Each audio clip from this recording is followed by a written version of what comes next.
All right, here we go. Once more into the breach, once more into the pocket dimension, where we paint all the things. It is I, your host, your paint-slaying maniac, JP Got Rockets. Nice to have you here. Sorry I started a little late tonight. At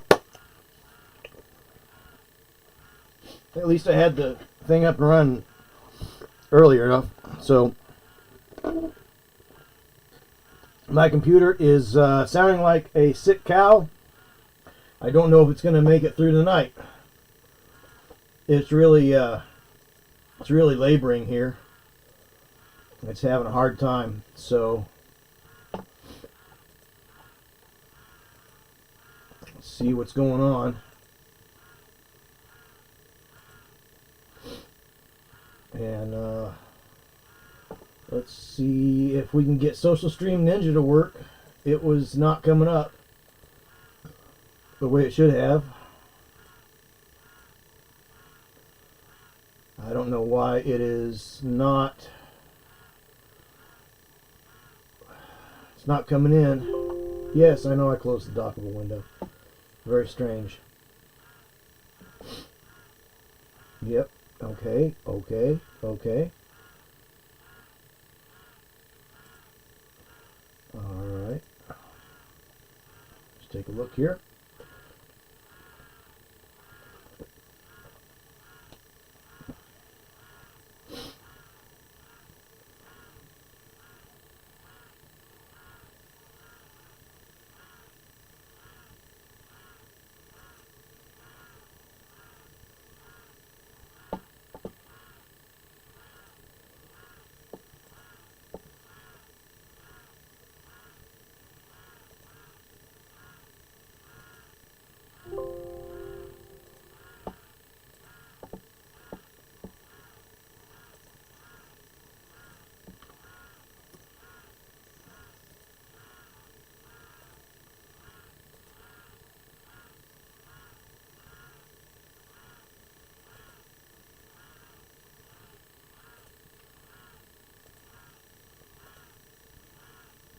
It's just not coming up. For some reason, it's just not loading. Oh, alright. Well, we'll just do this the old-fashioned way.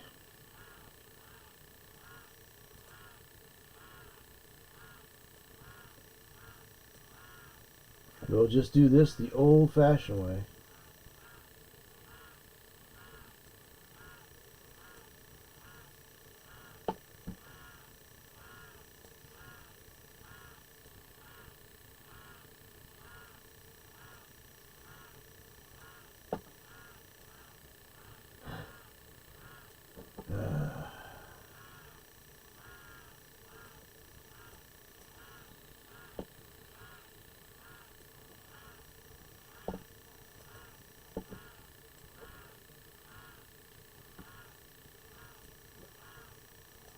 Irritating. Irritating when things don't work right. Anyway.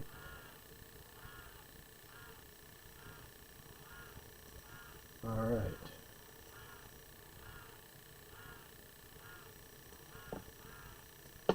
Here we go. So I had supper a little bit late. And we started a little bit behind here. So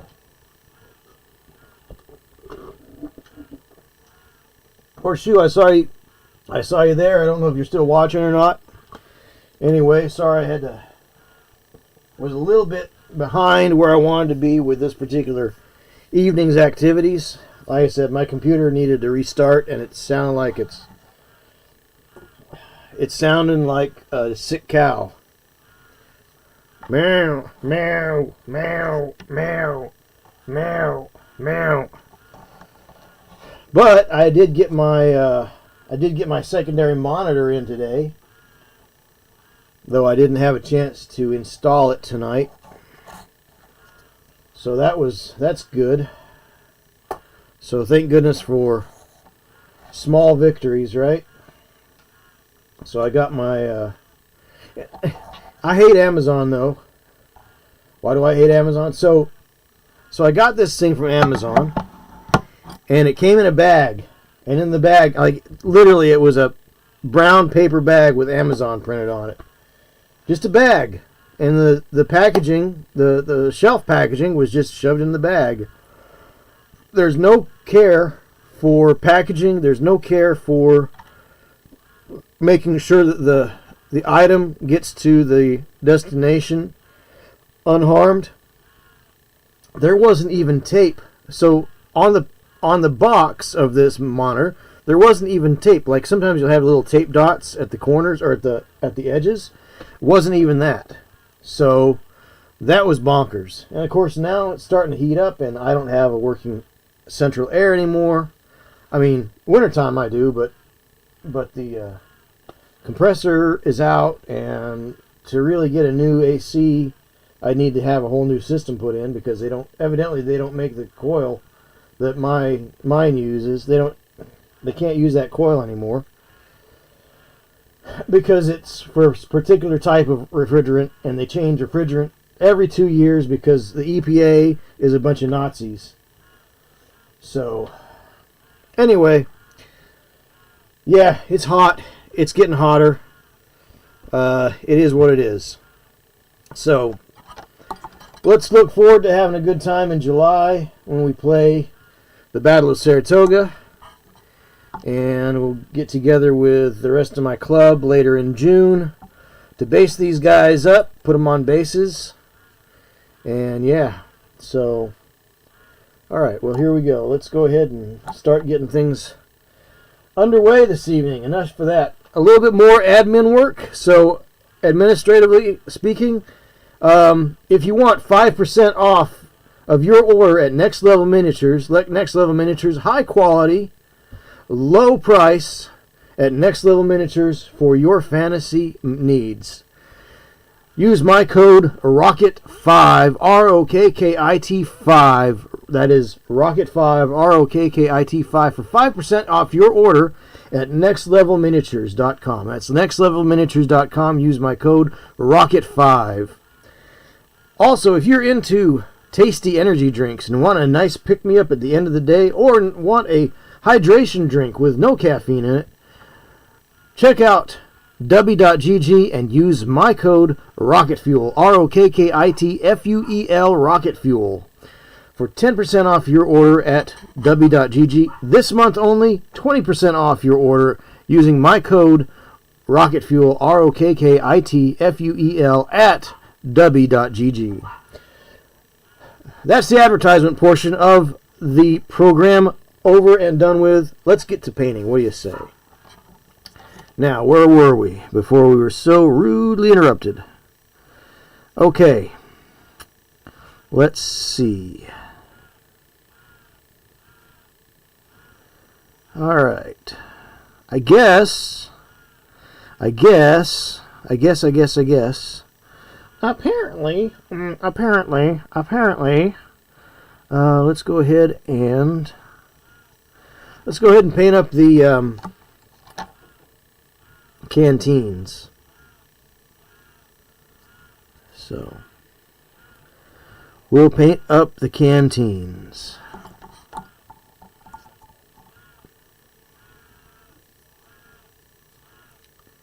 And there are some other parts. I think we'll probably have to add a little blue in here too. I think some of this little area right here is supposed to be blue. So let's look up, let's get some information and see what color Continental canteens were during the American War of Independence. Let's get that done because I didn't think of doing it anytime this week. So let's see.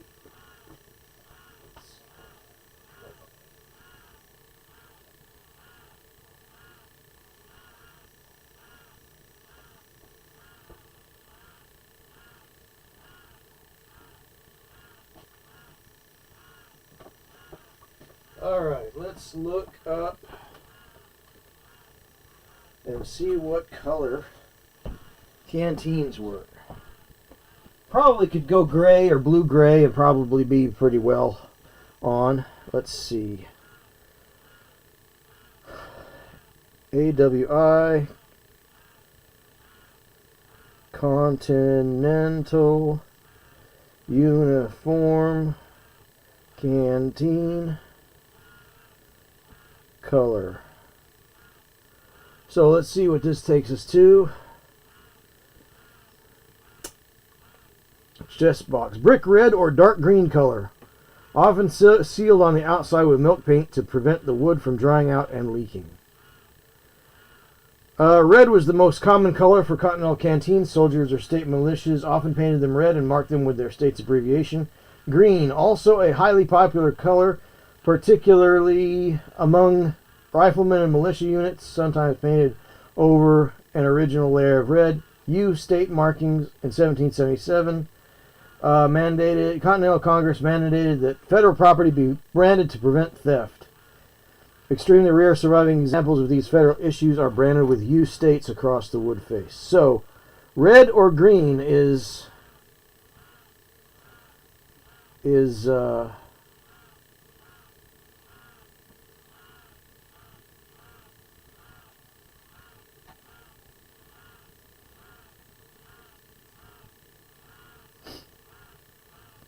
red or green would be wow.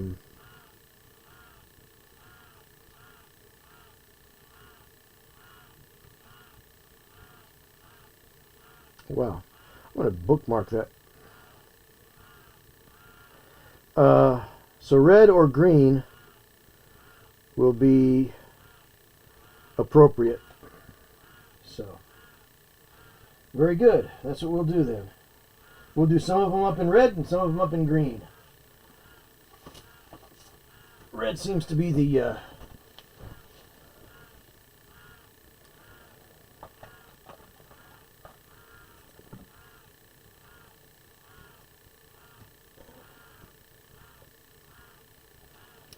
so we could probably paint it up in red or green. Let's go with green. What do you say we go with green? Let's go with a sort of, it would probably be a darker green color.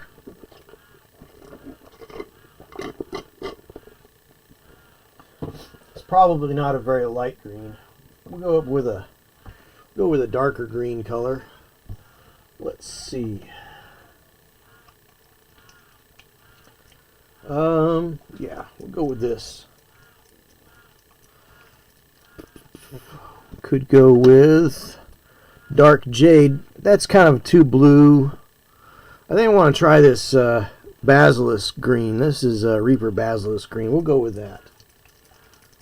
Let me give it a shake on the old mixer here. Watch your ears. Loud noise.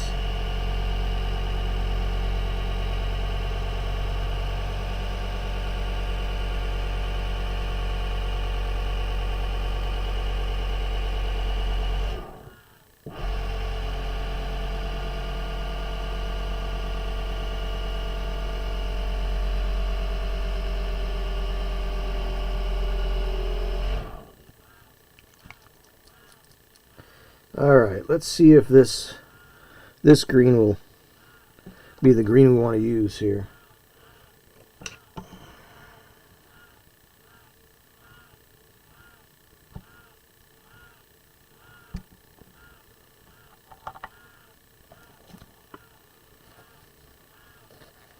It's very dark green, very bluish dark green, isn't it? Let's see.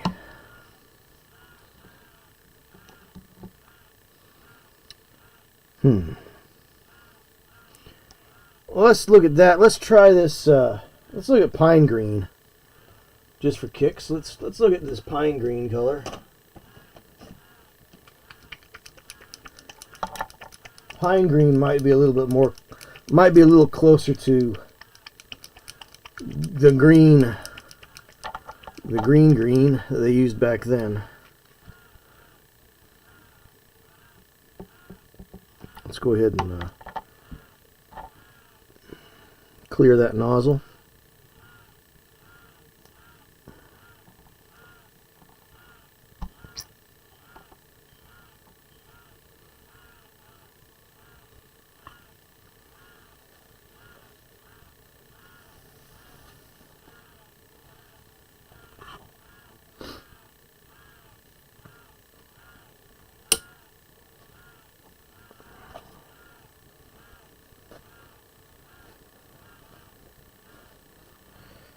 if you're watching on Rumble or YouTube, go ahead and hit that thumb button and subscribe or share if you haven't.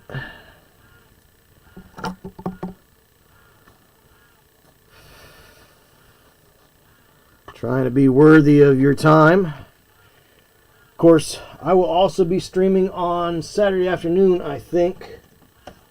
Although there's a lot of things I got to work on around the house, so I may take Saturday and I may just shift the stream till to Sunday again. The joys of home ownership, you know. I've got a lot of things to get together and fix and repair and the like. It's time. It's time. Kind of the reckoning. The reckoning has come.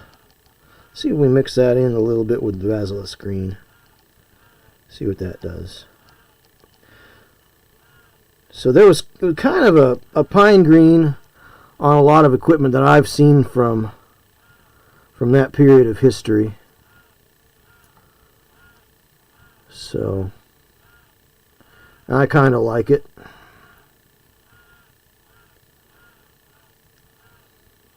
I'm trying to stay away from a particularly red, white, and blue color for these guys. Seems a little bit on the nose for Continentals, you know. Although it was a thing. I mean, blue jackets, red facing, white cross belts and gear.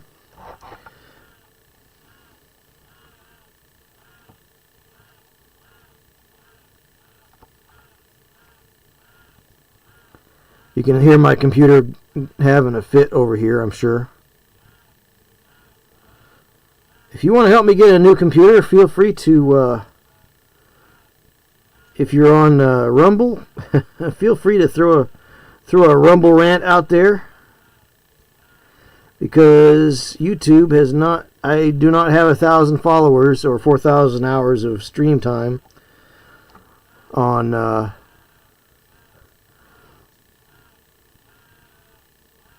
YouTube yet. That's a long way off, folks, I think. And Twitch is not really paying out to me.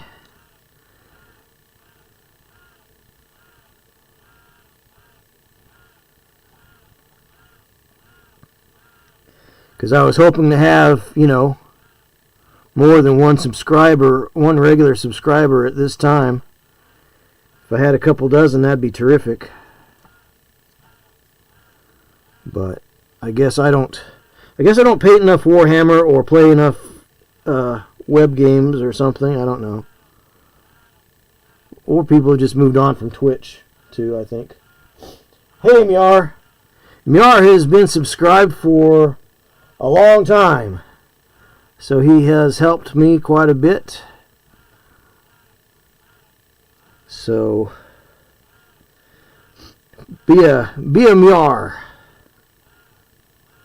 How's Myar doing tonight?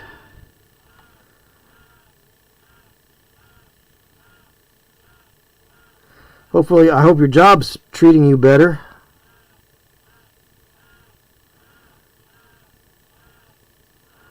My job is treating me pretty fine. Looks like I might have some more big work coming in on top of all my service calls. The STL had missing stuff, still struggling with this model. Okay. Well, which STL is that? Is that the, have you seen the Mini Wargaming STL for the building, the ruined building? We just got a hint that they will be getting rid of Pig Maintenance Me. Ah. Well, that's too bad.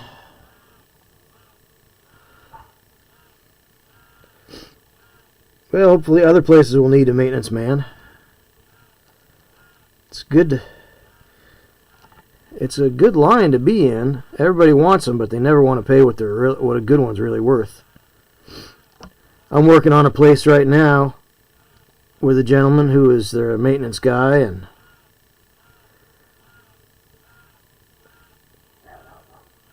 he does little things, but he can't do a lot of the electrical work that needs to be done. So that's why they called me in to do a few upgrades. Not pig. Not sure why that was there. Oh. Yeah, you're not a pig. Unless you're talking about yourself. I don't know. I mean, that seems a little self-deprecating, you are. I know that's your sense of humor, but I don't think you're a pig. Do you think you're a pig? I hope not. Be kind to yourself, Miar. No, well, hopefully if they do, hopefully you can get something else on deck. Talk to some of your contacts.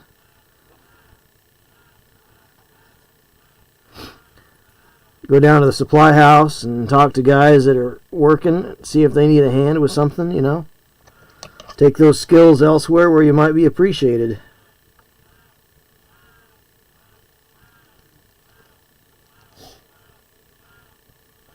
Yeah.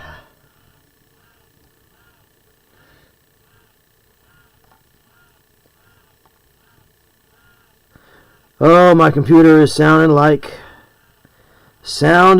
it's on its last legs. I need to get that. It sounds like it's probably just the cooling fan.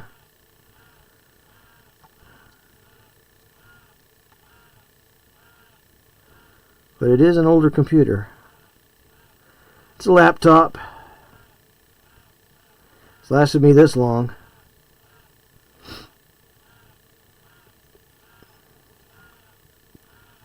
I got a WizKid buddy that is pretty good with computers. I might have him see if he can find a cooling fan for me that'll fit. Of course, this thing is so old, I doubt that they probably have to get replacement parts from Lower Zambezi or something. I don't know.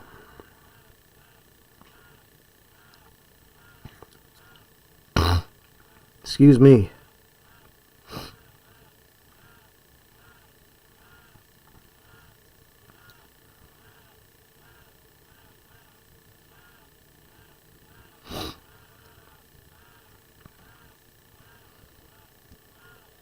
So,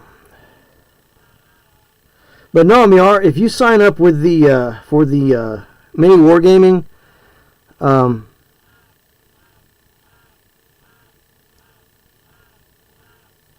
newsletter, you know, a monthly email they sent out, you can get a free STL of a ruined building. It's pretty cool. I signed up. I just need to download the STL and take it to one of my buddies to have him print it off for me.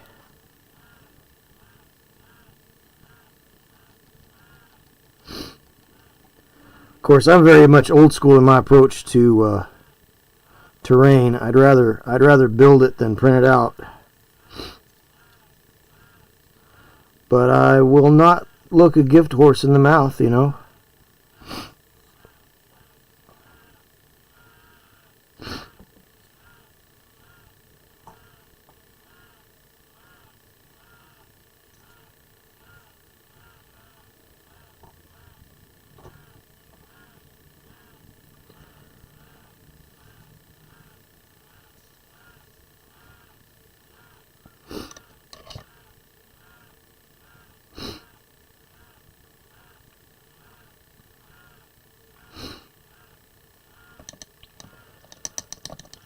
Oh.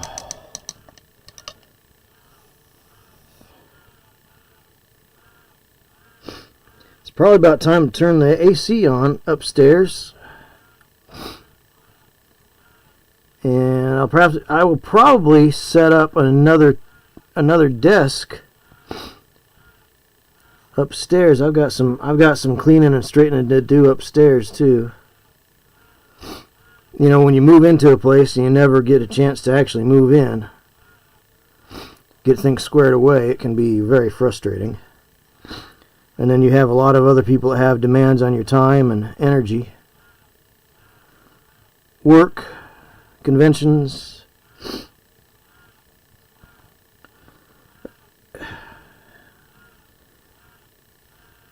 And I admit I do spend too much time just sleeping. I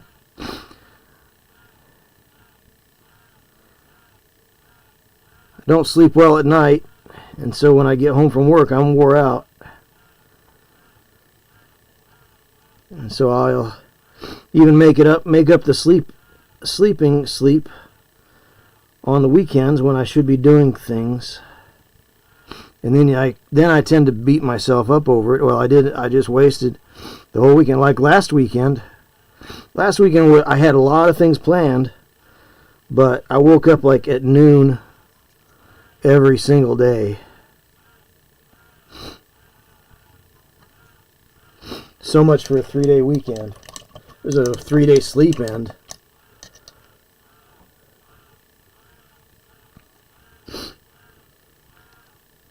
So, I was thinking about taking a break from streaming for a little while.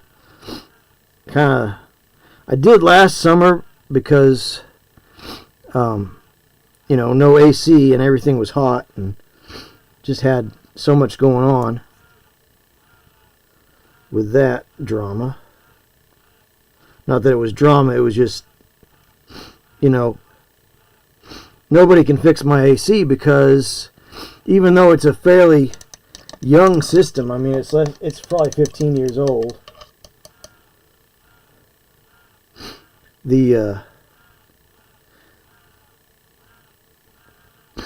don't make the refrigerant that it takes anymore. And it seemed like there was maybe a blockage in the line. So they don't know if it's blocking the line or if it's in the compressor. So they can't take the compressor off without removing the refrigerant. So they can't change that out. And to replace it, you're looking at a minimum of $5,000. So, and then of course that little escapade with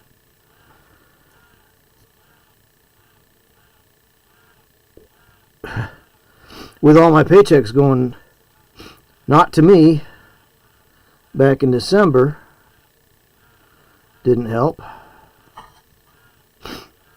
Yeah, so when you work up from zero, sleep cycle, I took what the doctor said to heart, did some research, and let's see, you are sabotaging your sleep cycle.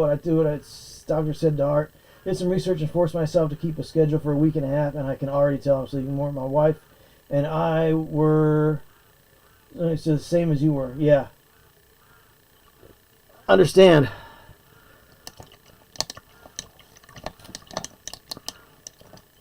Yep.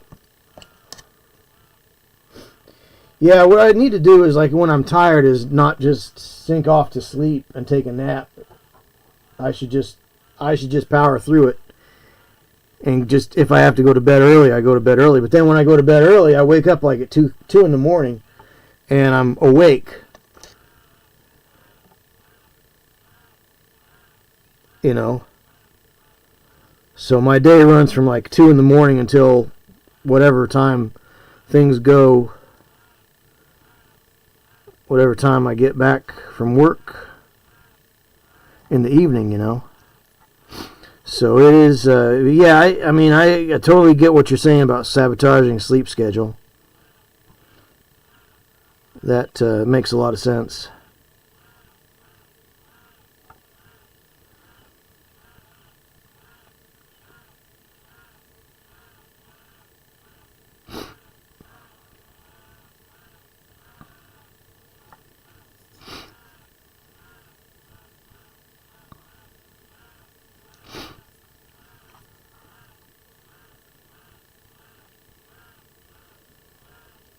I've been having memory problems. I'm not doing good lately, so I have to change something. Dementia is a, yeah.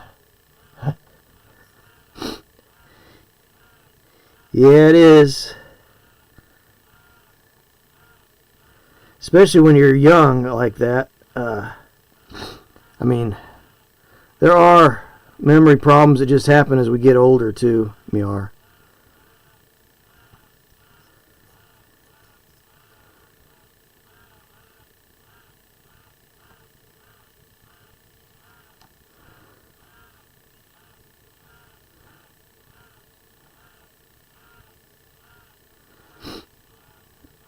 So, I know myself, when I'm looking for a certain word that I know I should know, it's hard for me to recall a particular word when it's very specific to something.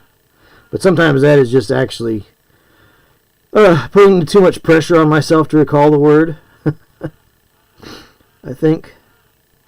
So I get kind of clenched up in my head. So, you just kicked yourself.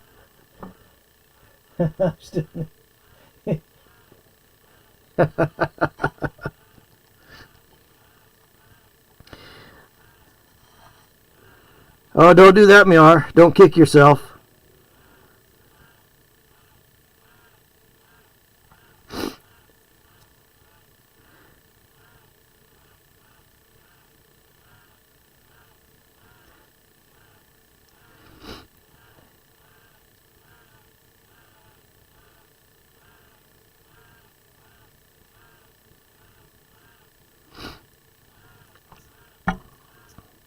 Well, I tell you, we had a female dog one time. Our dog, she was female.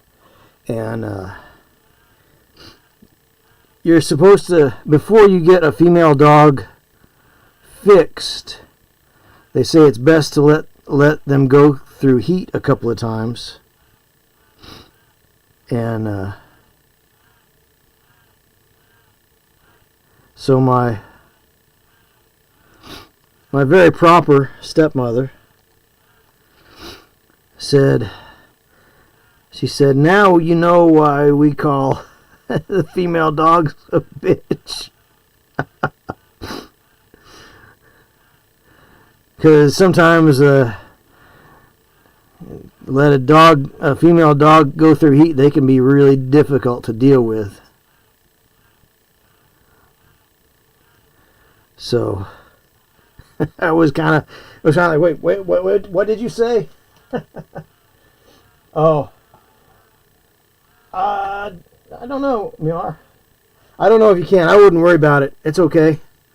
We'll let it slide this time, my man.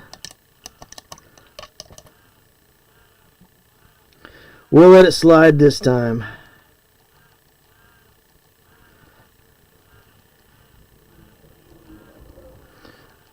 Technically, you didn't use that word. You just used a form of it.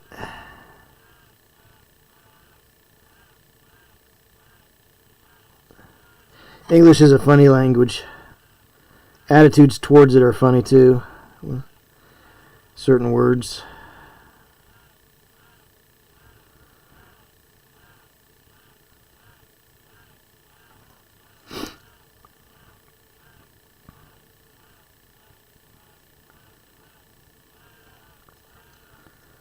But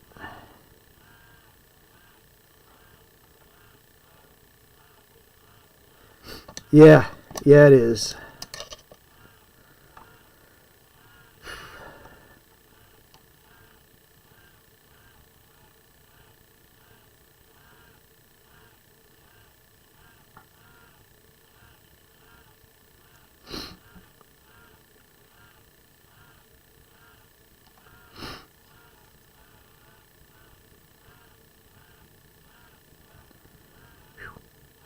Tell you what, I'm sweating up a storm here. I got the window open, I got the fan going. I'm on the cool side of the house here in my hobby room. And I got sweat going in my eyes and everything.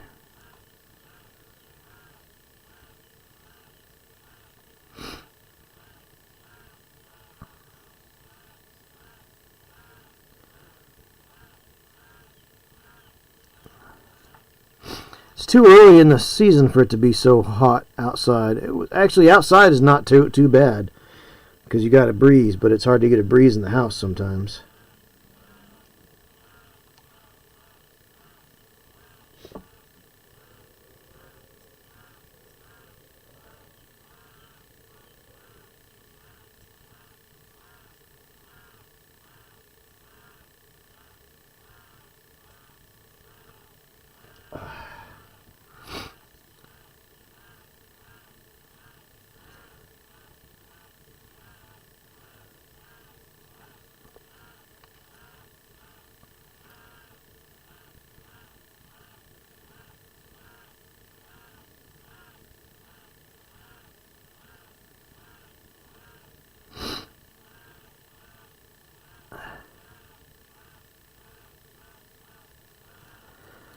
Oh, goodness. All right.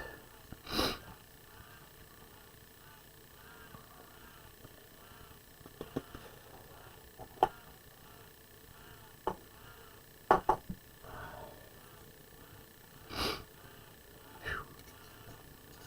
going to take a break here in a minute. It's not even 8 o'clock yet.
How hot is it here?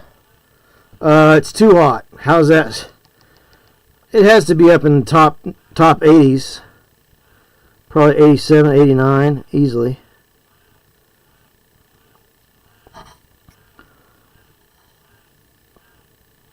There's a bit of a breeze outside. I thought about mowing the lawn tonight, but it was just too late. Just too late to mow and then get in and get something to eat and get the show started. So maybe mow tomorrow. It's been so wet lately that it's been practically impossible to mow.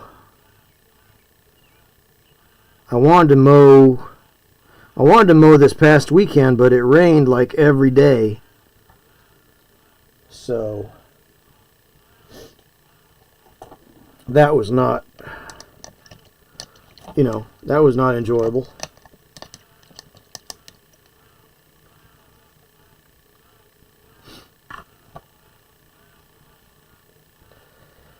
Alright, I'm going to take a little bit of this ivory here, mix it into the green, and we'll do some green highlights on those canteens just because,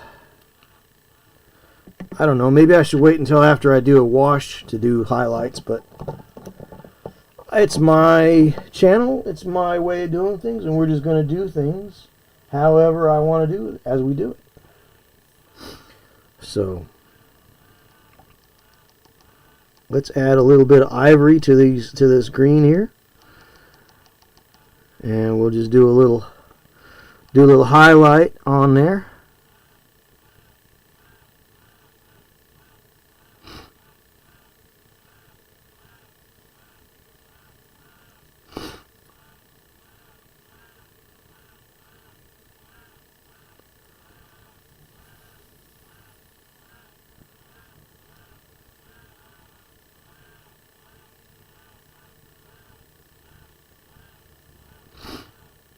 Cool.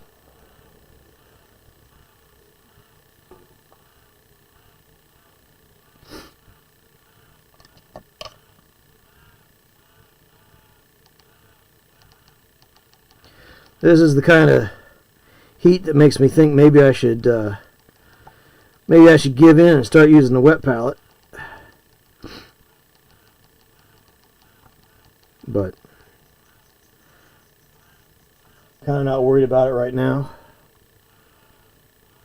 If I were in Arizona, I probably would, but we got enough humidity that there's enough moisture in the air, enough humidity that it will be just fine.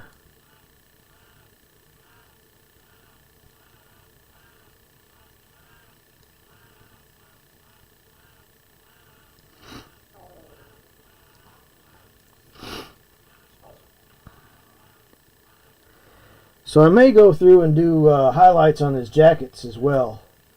Do some light blue.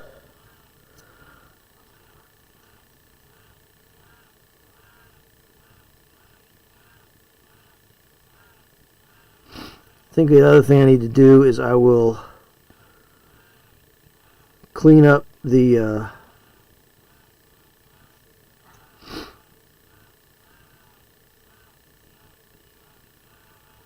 I don't know, do some cleanup on these guys. What do I want to do? Oh, I need to do those guys' collar as well.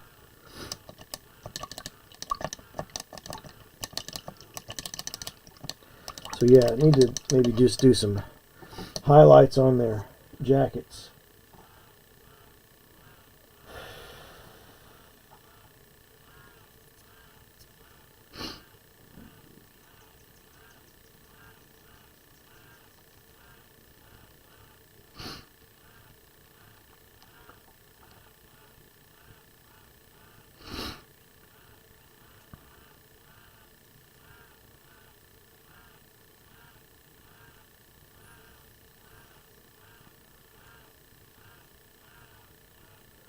I'm looking forward to getting done with this project so I can get back to some of my other projects that I've got for other people.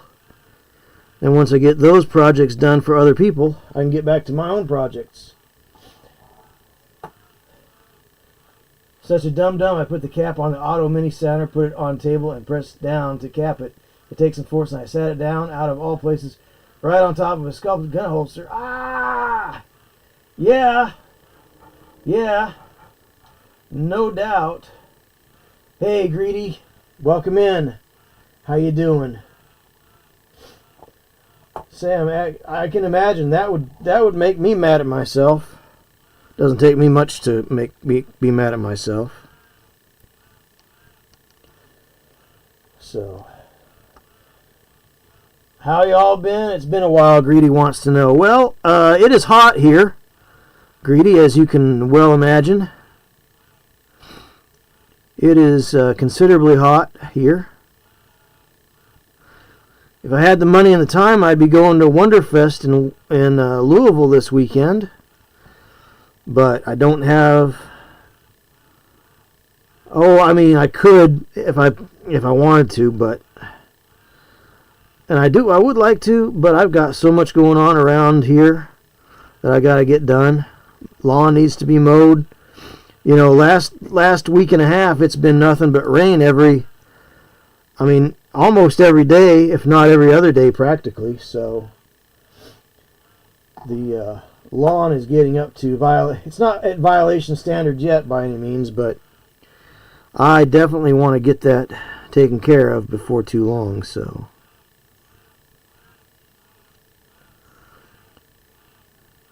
it is pretty wacky. Pretty wacky. Yeah, share that ring with you.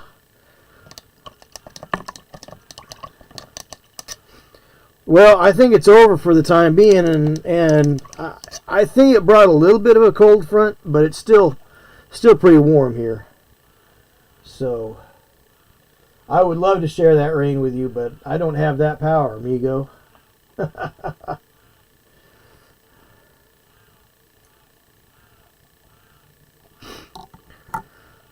All right.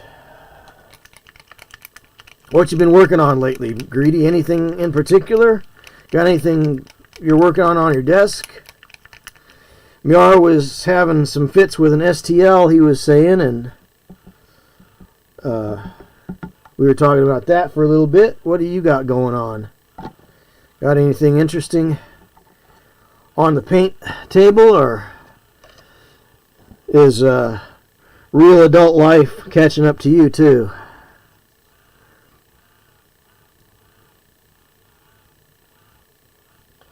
Let's see. Hit 100 in your car today was nice on my back. Wow. That's pretty wild. Got some Malifaux models I'm painting up. Nice. Nice. Gotta be careful about driving that speed. That's pretty exciting. I think I've been up to about 90 one time when I had to pass somebody. I mean, believe it or not, so it was kind of funny because it would have been a Memorial Day weekend, and I was going from the town I lived in to Louisville, and the highway was so packed that the only thing you could do is get in the passing lane and punch it. I made it there, what usually took about 2.5 hours, 2.25 hours. I made it there in 1 hour and 40 minutes. That was pretty wild. And that's 140 miles away, so, from where I used to live. Of course, they never measure to the city center. They only measure, when they measure mileage, they just measure to the outskirts, when you first hit town. So that was a pretty wild drive that day. And cops didn't even try to slow anybody down or pull anybody over. See him sitting in the median, just there.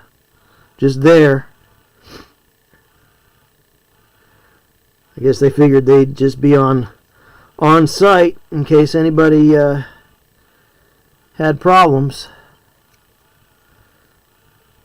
It was just such a crowd. The road was so incredibly crowded that I guess they just figured it was better for people to drive, keep up with each other, keep up with the flow, rather than trying to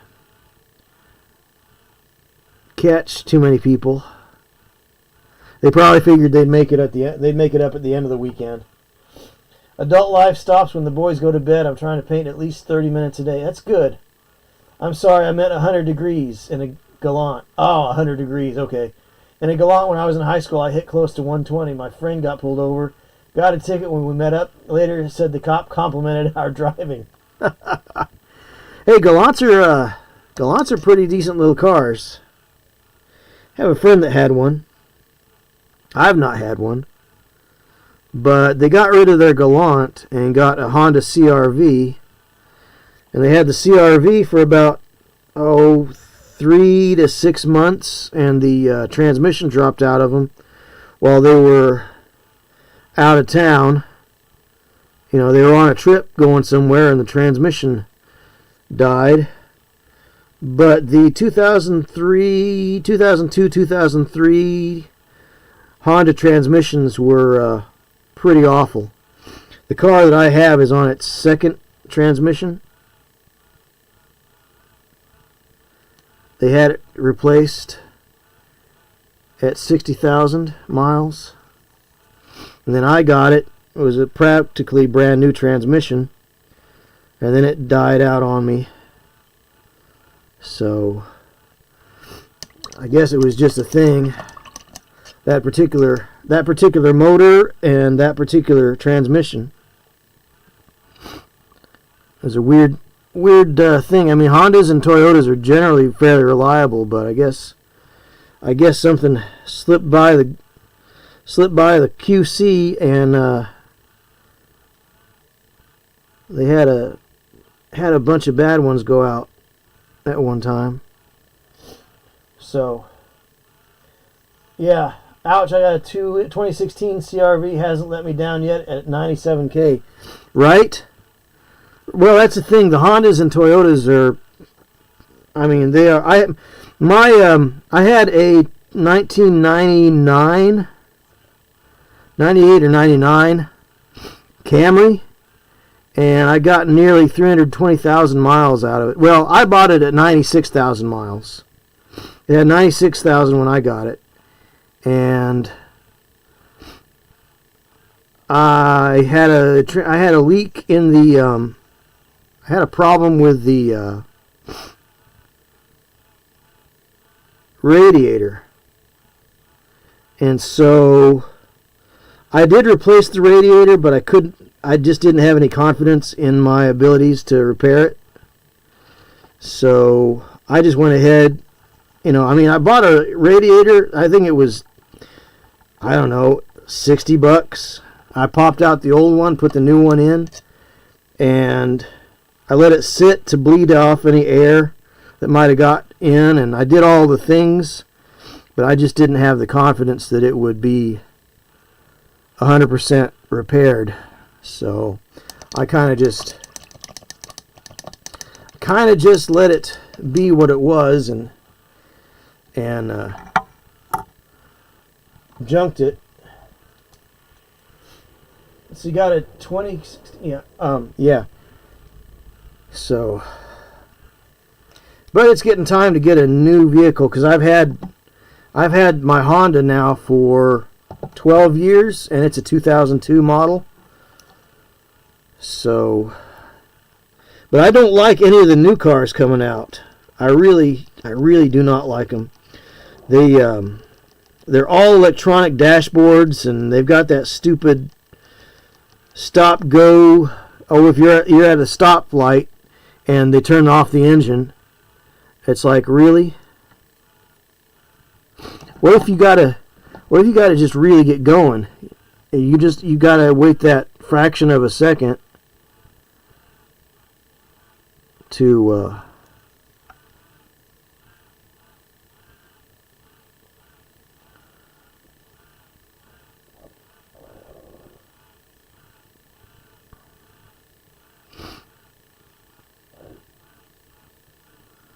get going, and I'm just not about that, because that could be, you see some danger coming up, and you got to get going, and that thing has to turn over and turn on and get going again. You don't have power right now, right away. And I'll tell you, in New York, if you ever drive in New York, I never wondered what the time differential on it is on a millisecond. A millisecond is the time that it takes for you to step on the gas and the guy behind you to honk his horn at you. So, stopping my car at a stop sign is absolute trash. Yes, it is absolutely. A couple that were basic trucks with no electronic screen or electronic stopping, and I agree, it sucks. Yeah, very true. Yeah, they say you can turn it off. There's a way to turn it off, but you got to turn it off every time you start the car up. You can say, I don't want to use this today, but you have to consciously turn off that option, and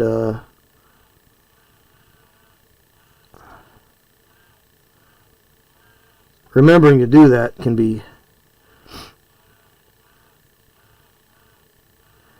what it is, Annoying, that's the word I'm looking for. Annoying.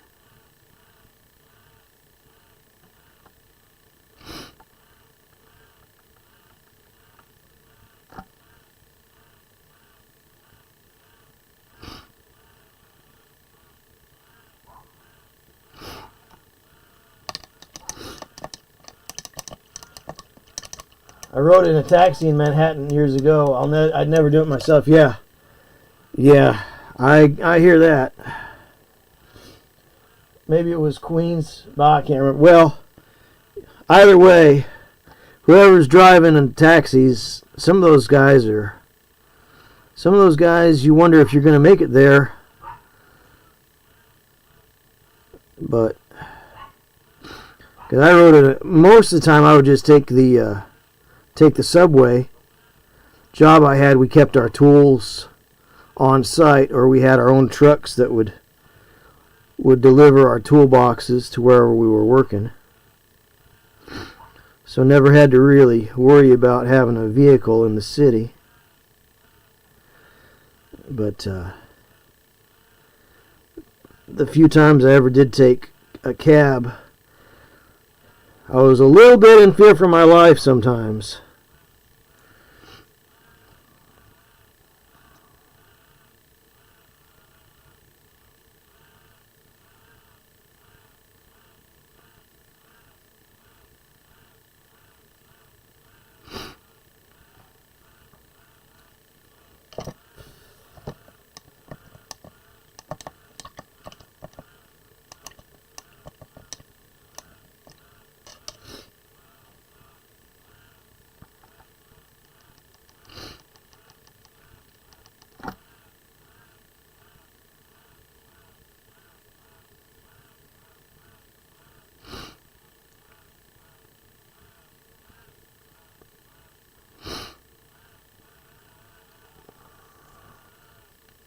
All right.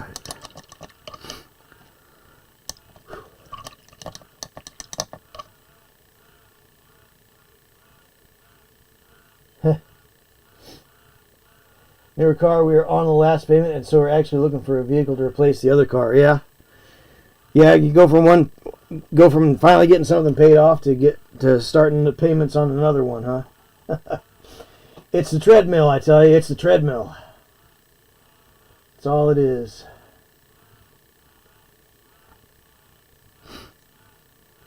Huh. Well, now that's interesting. It seems that I inadvertently mixed up the color, an equivalent skin color here for his drum head that matches his hand color. That just won't do. Let's throw a little ivory out here.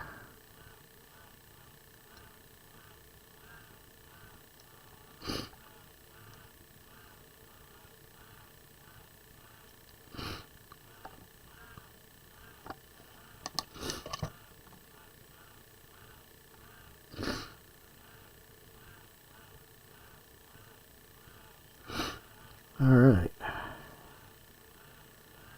That looks better. That looks better. The drum head was almost the same color. How big are these models? These are 15 millimeter. These models are manufactured by Blue Moon, which is, I'm not sure the relationship between Blue Moon and Old Glory. But Old Glory used to be the preeminent manufacturer of 15 millimeter figures. So 15 millimeter figures are a long, kind of the standard for doing big battles. They're big enough to have pretty good detail, but small enough to not break the bank. They usually come in bags of like 30 or so. So you can see the difference here. Here's the Tyranniac himself, Mel Bowes. So he stands at about 28 to the eye, maybe 30. He's a tall guy in real life, so they made him sort of taller than average here. So you can see the difference. So this is your average wargaming scale, 28 to 32 millimeters, and these guys are 15 millimeters. So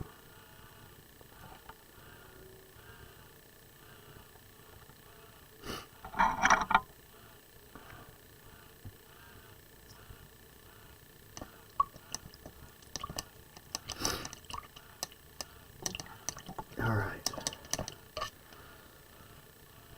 So I think I'm going to do, let's see, what crew army painter scheme am I doing? Okay, so what this is, evidently these are supposed to be Rangers, Continental Rangers.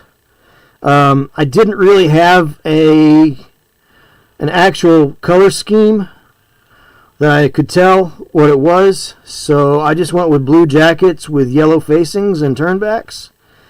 So they are, you know, they're just what they are. The bag that they came in said 7th Continental Infantry, or 7th Continental Light Infantry. And I kept looking up, I looked up online, I was trying to find 7th Continental Light Infantry, but I could not actually ever find 7th Continental Light Infantry as a uniform. So I think they're kind of made up. But we're going to be using them as Rangers in our upcoming Battle of Saratoga game that my club is putting on. So I don't really know as to the veracity of their uniform. If you actually look up this uniform, if you find this online, it's actually the Lafayette. Jean Lafayette, as you probably recognize the name, was a well-to-do Frenchman who came over and joined the colonial cause, the separatists, the American cause. And so the uniforms that I found that have this particular hat were actually the Lafayette unit, or the Lafayette Brigade, or Regiment, whatever you want to call it. And that's the only thing I could find on that. I could not find anything else that was even close to this. So it is what it is, you know.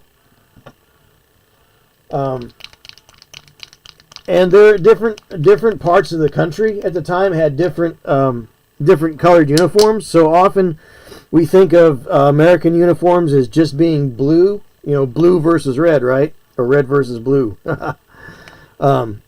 With the British being in red and the Americans being in blue. That wasn't always the case.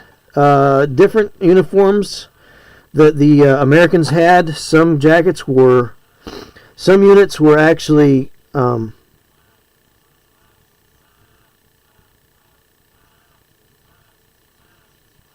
some units were actually in brown jackets. Some jackets were green. Brown jackets with red or yellow or green or blue turnbacks and cuffs. So you had turnbacks and cuffs that would actually help identify the unit depending on the color of those. Some of the more southern units were more of the blue coated units. So, but I talked with the guy that is coordinating this game, and he said that this color was fine for me to use, so I'm not going to worry about it. As long as the gentleman that is running the game is happy with them, I'll be happy with them. I'll learn to be happy with them. But that was the thing, is when you're researching historical stuff, you can really go down a deep rabbit hole to try to get a definite answer. And sometimes there are no definite answers when you're doing historical units. Because some units, as they're sold, never actually existed. That's a really weird thing. So,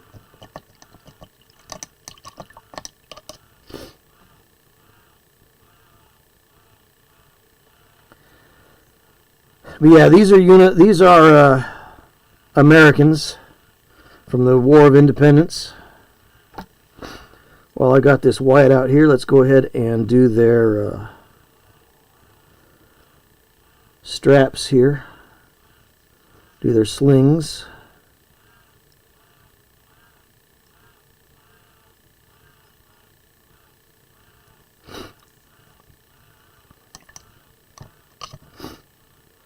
I may have to take a little break here in a few minutes.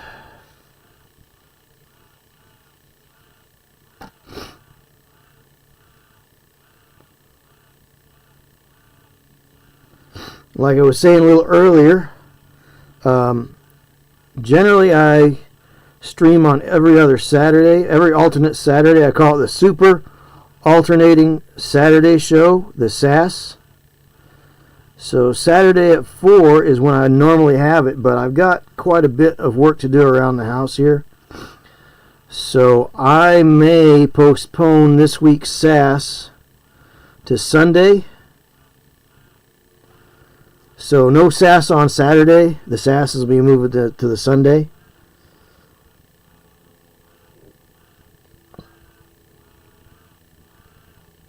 This week. Part of me wonders if I should just do that normally, but I don't know. I can't say for sure.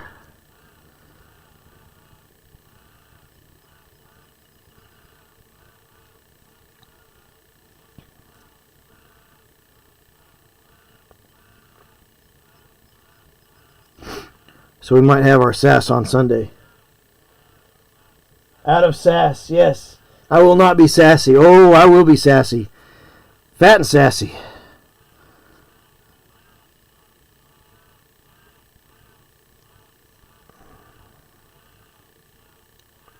I will be sassy.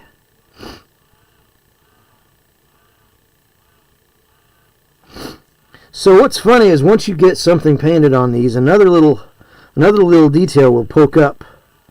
Like this right here is part of the strap that holds that canteen on.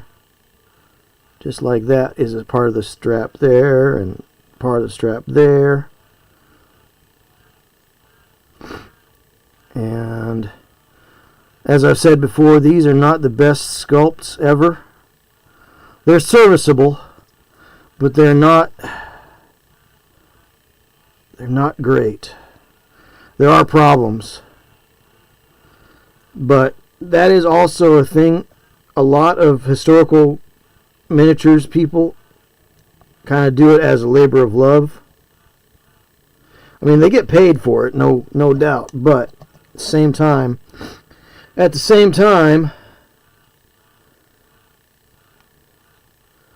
there are definitely better sculpts that I've worked on.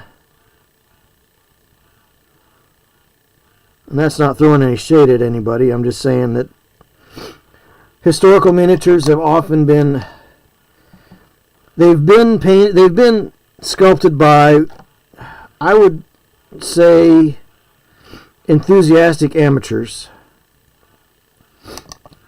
People that have a pretty good idea of what they're doing, but they miss a lot of little details, like strapping. A lot of these straps don't go all the way around the body. I have to paint them in. And it's very frustrating. Very, very frustrating. Like this right here, that didn't go all the way around the body. And I really can't because there's not enough room to get there. So some of these sculpts, just there's things that are lacking.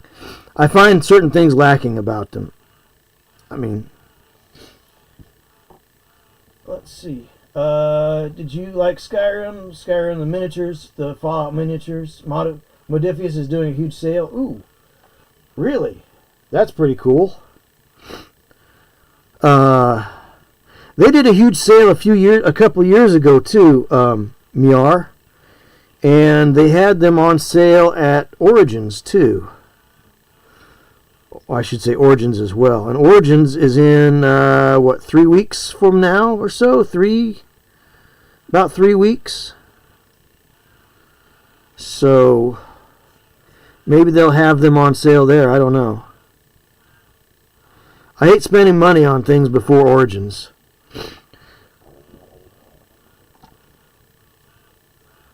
Because there's always so many neat things to pick up there.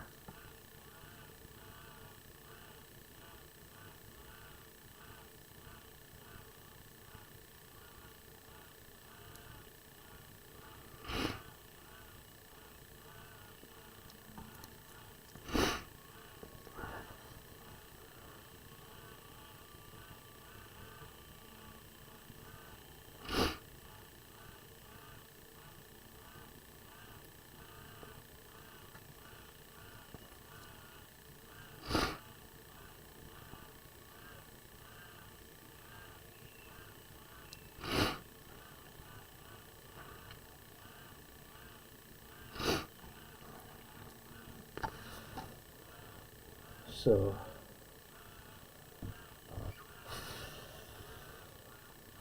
might take a little break here in just a minute.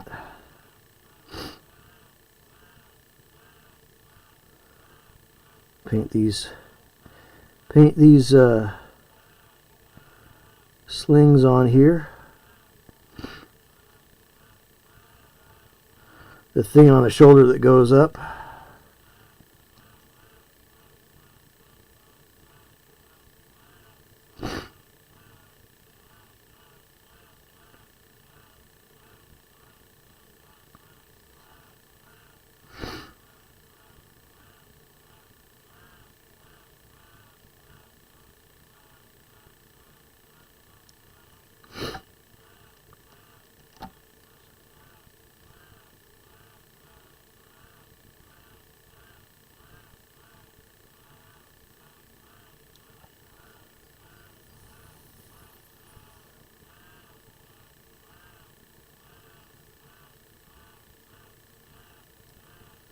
All right.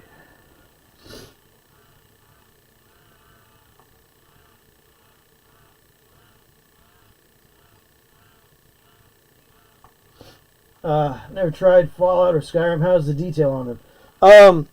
Just a second greedy. I think I've got a Skyrim miniature here from Modifius. They're kind of, well, some of them are, so they actually did injection molding for the current round of Fallout figures, but they had a whole lot in resin. But some of the Skyrim figures were actually in sort of that board game PVC plastic. I think I have one. Right here somewhere. He's a red dude. You can't find him.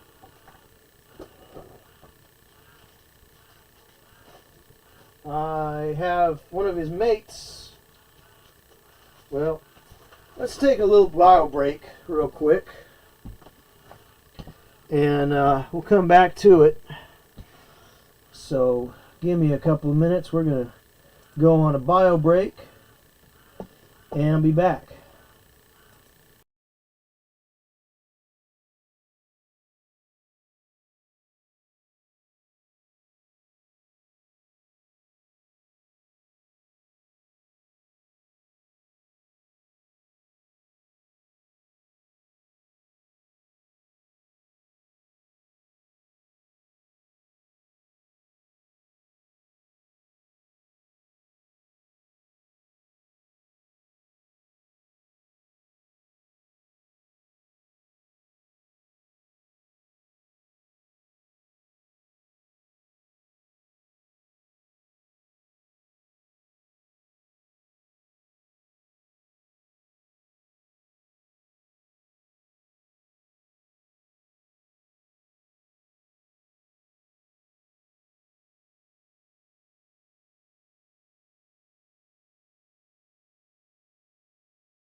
Alright, and we are back.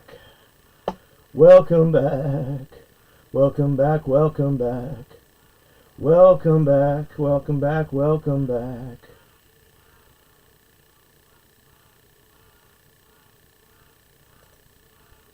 Hey, how's it going, T-shirted? Good to see you, man. How's it going? Let's see. Myar says, Myar and Greedy have been chatting it up over here. Yeah, that's right. Welcome back, Carter. Welcome back. Your dreams were your ticket out. Let's see if YouTube dings me for that. Can't ding me for singing it bad, right? How's T-shirt historian doing this evening? I just saw you. You must have come in while I was out just a moment ago, taking a little much-needed bio break. That happens sometimes because I'm a human, not a robot. I am not a robot. So, let's see. I was looking for that. Figure from the Skyrim. See, a couple of years ago, Modiphius was giving out free little samples of figures from their Skyrim miniatures game at Origins, and I had him the other day because I was looking at it, and I said, hey, I'd like to paint that up. And I set it aside, and I don't know exactly. I thought I set it back down where I usually put it, had it in hand. So weird. So weird. Well, you know what that means. If I can't find it, it means it's around here somewhere. But this is another figure from, I believe one is also from Modiphius. And it's of the same level of quality. Man, where is that little? You'd think that a little red guy would stand out in the pocket dimension here, especially if he was nearby where I had him. Here he is. Found him.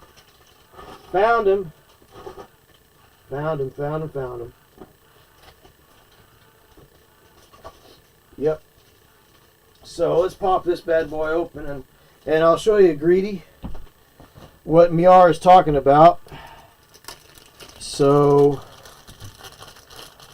of course, this is not primed or anything, so it's going to be a little wonky because of just the way plastic and light works, but it's pretty detailed. I mean, I will say that. And if you wanted something just to paint and to maybe play a random game, if you're not looking to have like display quality, these are fine, and you can get them. If you can get them cheap, that's great. I mean, they are kind of cheap board game plastic.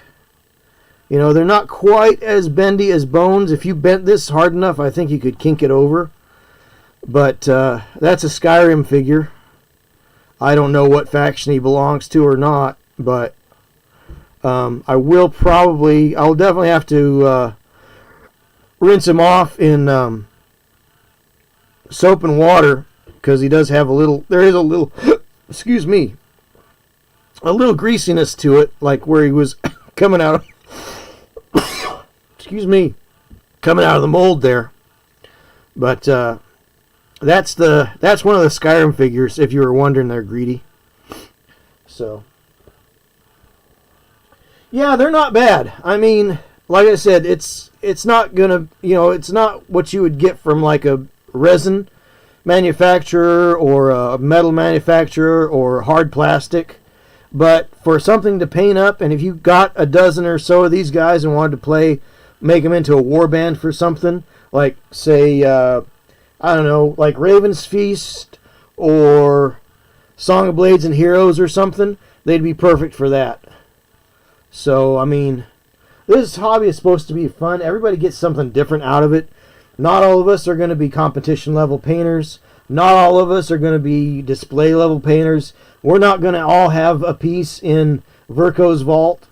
I don't know that I want to have a piece in Verco's vault. What I do want to do is have a good time, paint the things I like, And if I happen to paint something that somebody else likes and they want me to paint more of that for them, I'm happy to do that. Right now I'm really backlogged on stuff for other people because I'm horrible and terribly, well, just so many things going on in life that I can't get to all the things I need to.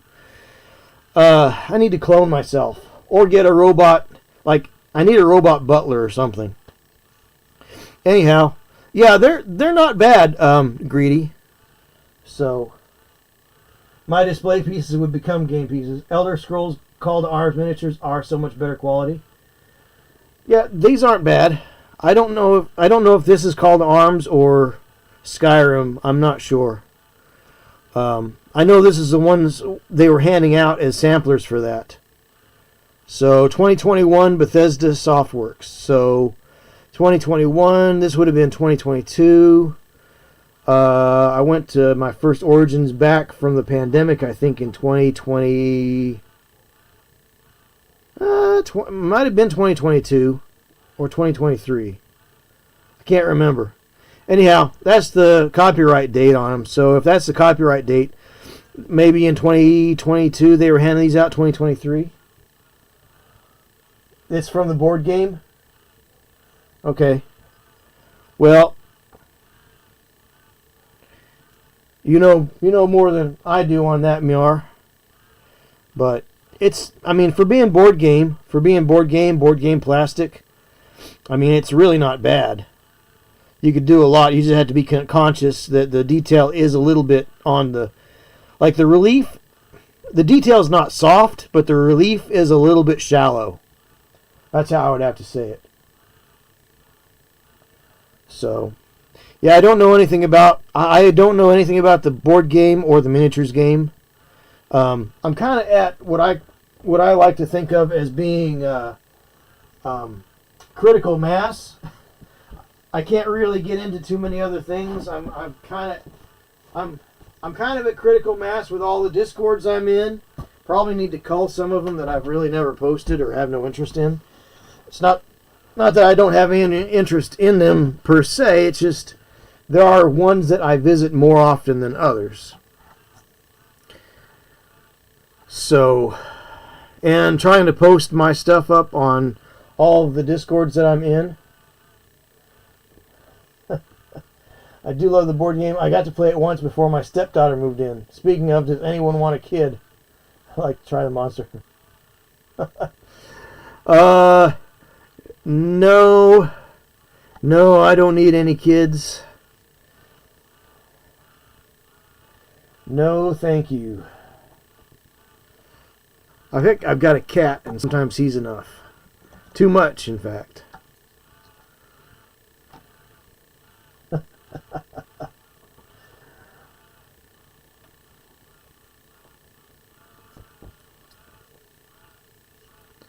Let's see. Let's go ahead. I got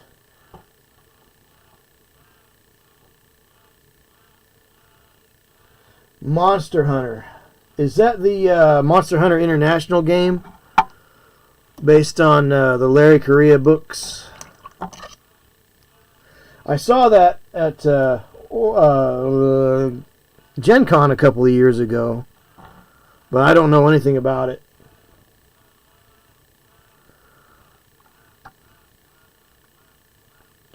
I know some people don't like Larry Correia for whatever reason. He's kind of outspoken, but I also know that I think somebody took something he wrote the wrong way and tended to embellish things a little bit. I mean, it's one thing to not like somebody; it's another thing to lie about them. You know. I think that's a problem nowadays. People want to tell half-truths and sensational things. Big stories. The bigger the story, the more people will buy it, you know. If you don't like somebody, just don't bother them. You know? And if you're going to tell stories about somebody, especially in the public place, you probably ought to make sure that they're true.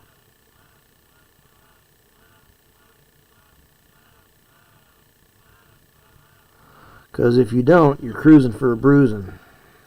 I don't mean physically. I mean the person that did what they did and said the things they did about Correa, Larry Correa, are kind of really, really, really lucky he didn't take the legal action towards them, because they were kind of scandalous and completely untrue.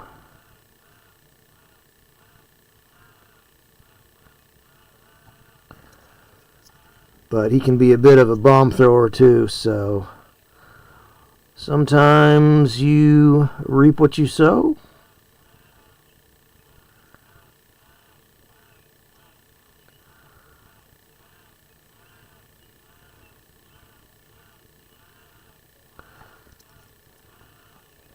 Let's see. Oh, Monster Hunter is the only video game in the board game based on a video game. Same. Yeah, I didn't know about that one. Oh, wait a minute. Hold on. Monster Hunter. Is that the one from Steamforged Games, maybe? I don't know. Where it's like dinosaurs, like technologically enhanced dinosaurs?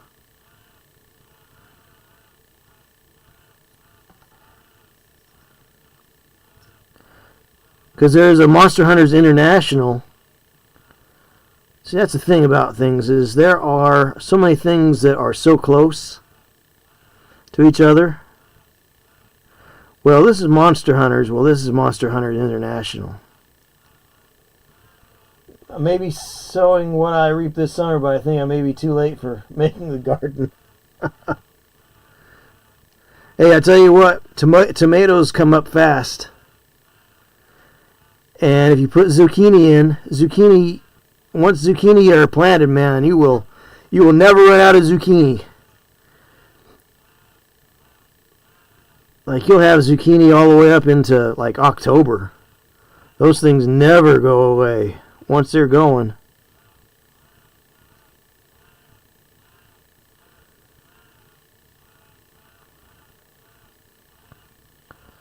But gardening is good.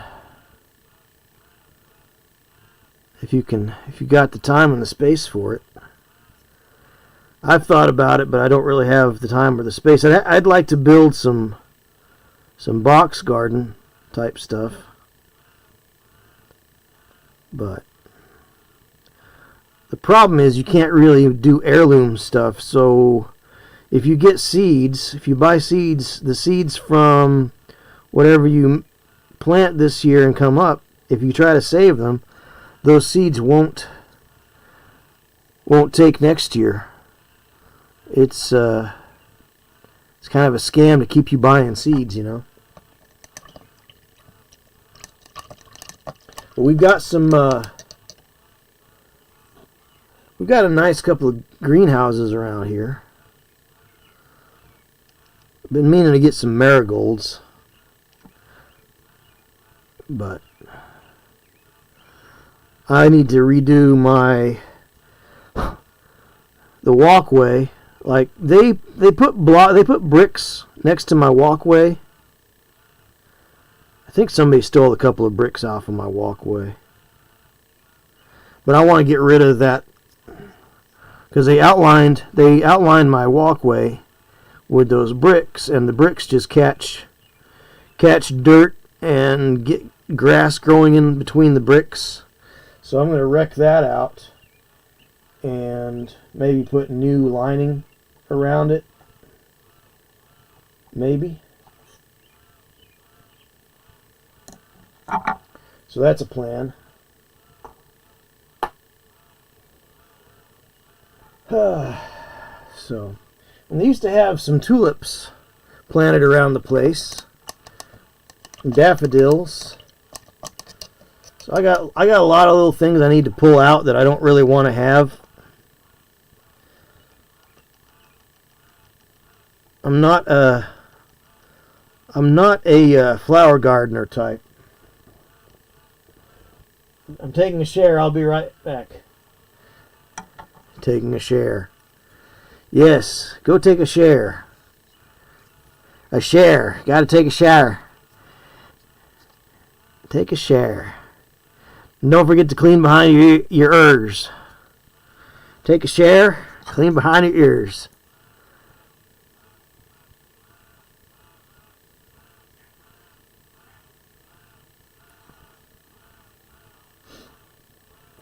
Yes, I know you meant shower. But around here we call it a share. Take a share. Go take a share. Need some new tires on my car. Need some new tires on my core. It's not a car, it's a core. And it's not tires, it's tars. And if you're sleepy, then you're tarred.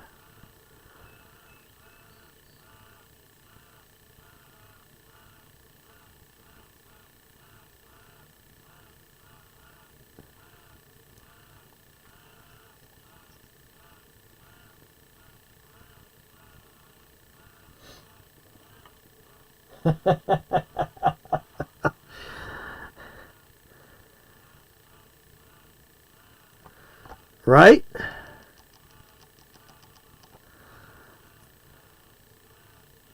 Well, I happen to live in Appalachia. And it's funny because nobody can come to an agreement on how to pronounce Appalachia. See, I pronounce it both ways, and I believe that both ways are acceptable. But it is telling because more southern you go in the hills, they'll call it Appalachia. No, if you go more southern, they call it Appalachia. If you go more northern, they call it Appalachia.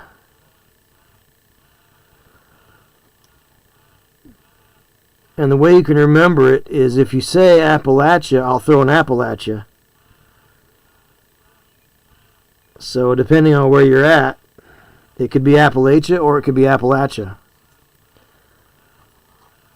And it seems to be a dividing line right around Virginia. Down Tennessee, Kentucky, West Virginia, where they all kind of get stuck together down there. Heard the second way you say it? Yeah, Appalachia? Yep. But honestly, either way is really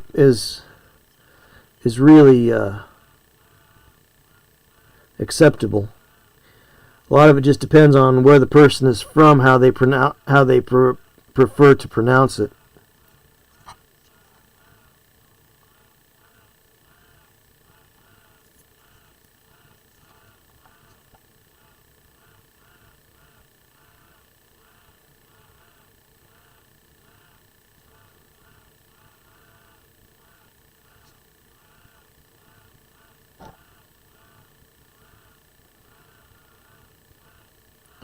But yeah, it's kind of just regional dialect, really.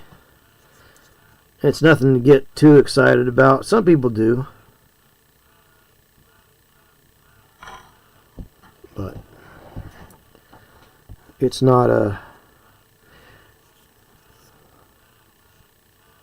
that big of a deal as some people might think it to be.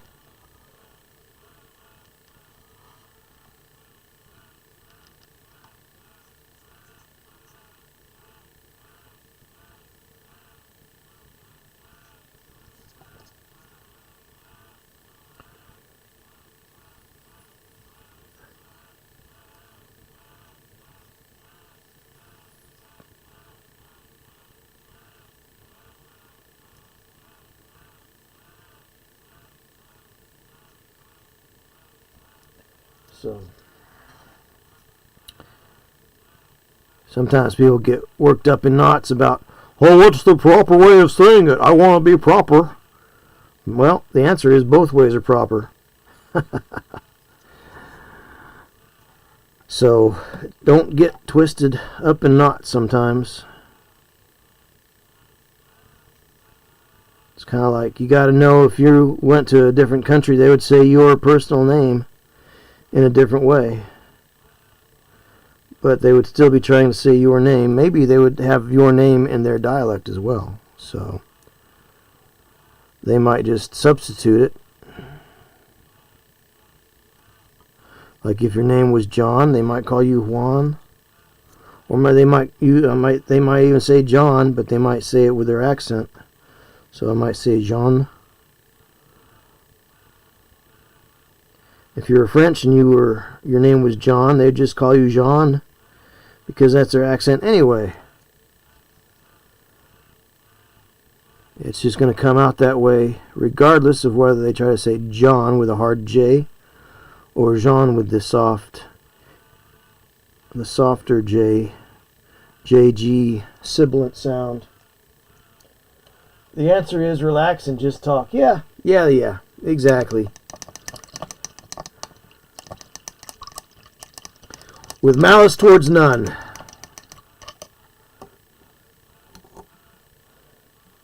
Alright, where are we here?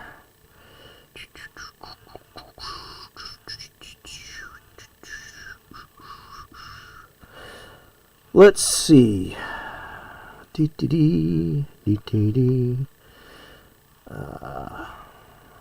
go ahead and get some black on these gun barrels and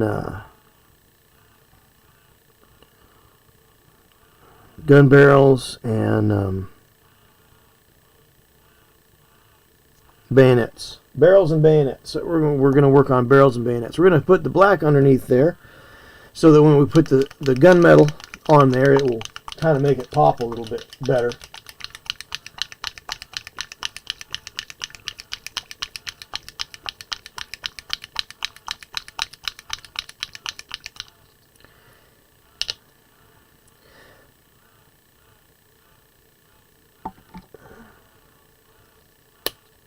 Well, that's the thing, Greedy.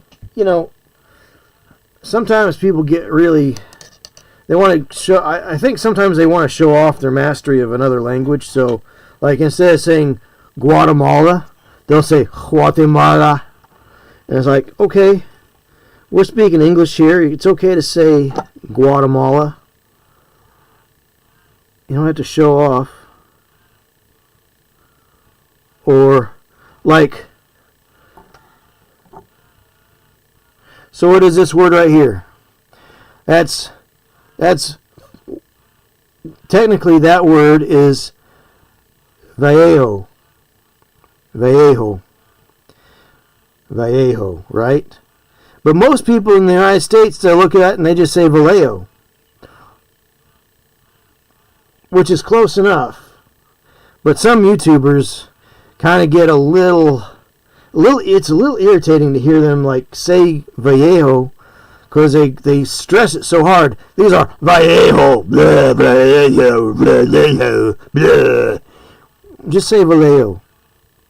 Vallejo? Vallejo. It's an odd word sometimes, but you know, just say Vallejo. It's the lingua franca, you know. Don't get so worked up about being uber proper and showing off how much you know about other languages and cultures. Because guess what? There is no prize. There is no prize for it. You are not going to be awarded a shiny medal for knowing how to say Spanish words, quote unquote, correctly. Vallejo. My Spanish side kicks in when I say that word. Yeah, well, it is Vallejo, correctly speaking. But some people stress it so hard that you just want to, I mean, and it's okay to use the correct word. I get that, and I'm all for it. But I think some people stress it so hard to show how proper and how worldly and effete they are, you know, that they're doing it right.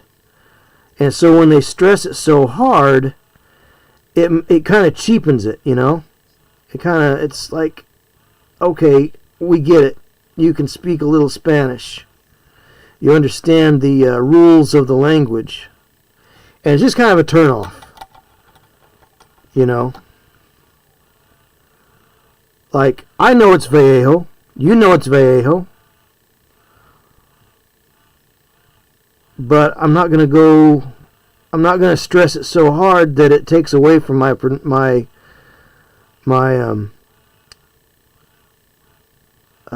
what's the word I'm looking for? See, Miar, I was telling you, I'm not going to stress so hard that it takes away from my presentation. So if I did a video about my favorite paint manufacturers, I would just say Vallejo. And I wouldn't stress it out. I wouldn't make it super hard. You know, I would just try to say it in as matter-of-factly and nonchalantly as possible.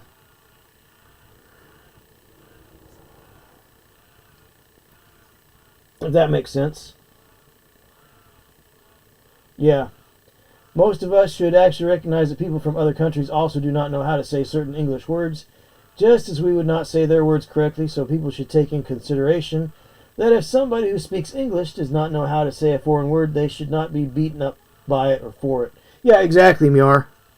Good observation, Miar. Good observation. Greedy says he understands more than he speaks. Yes, I fail my ancestors. Yeah. Yeah. If only everyone had that common sense. Yeah, well, there you go, Greedy. That, you know, I always say that common sense should be called uncommon sense because it's so rare.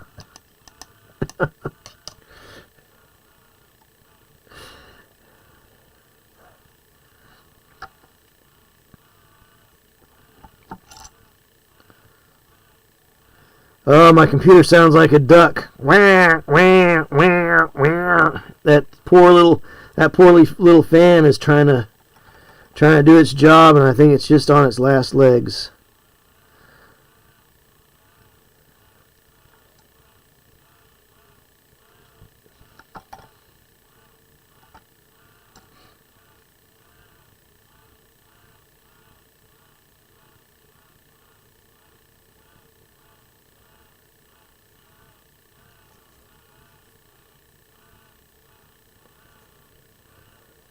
So what I'm doing now is all the places that I'm going to use gunmetal, which is a silver sort of a color, is I am going under them with black in order to give the gunmetal something to shine against, because metallic paints really don't have a lot of pigment in them. So if you don't base coat them with a black or a dark color, like with gold you can actually do a dark brown underneath and it really makes it pop. But you can also use black underneath it. I often do. But the silver colors are kind of lighter, so they need a little more help to kind of get that jump out. So I usually undercoat any place that's going to have a silver family metallic.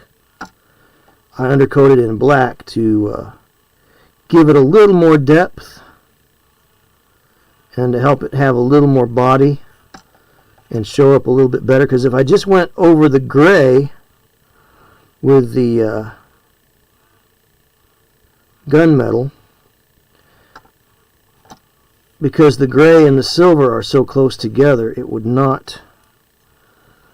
probably not help it show up really well. And on the smaller figures like this, the more you can help something show up, the better off you're going to be, the happier you're going to be with your final product.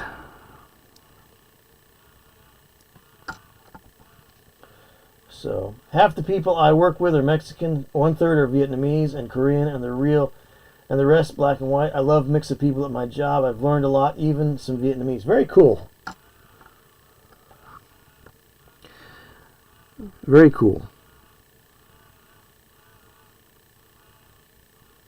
Yeah, that's a nice thing, is especially if you live in a more cosmopolitan area, just the amount of people that you run across. I loved growing up in a college town because we would get a lot of foreign students. One year we became friends with some kids from Nigeria, and my mom had them over for supper one night. Asked them about what it was like living there and what some of the notable differences there were between here and there. And that was in the 80s when Nigeria was going through a lot of sort of modernizations. And so a lot of exchange students, a lot of parents would send their kids to college in the United States. A lot of businesses were being started in Nigeria. Lots of modern investment going in there. So got to meet people, and then of course lots of Chinese students are coming over. Have been coming over for the last 30 years now, probably. So getting to know them sometimes. I think my brother dated a Chinese student for a while.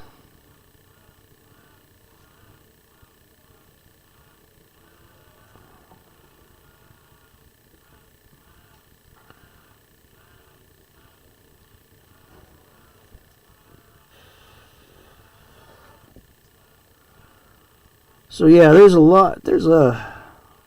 even in little tiny towns, if they've got a college, you got a really, you got a big mix of a lot of different types of people.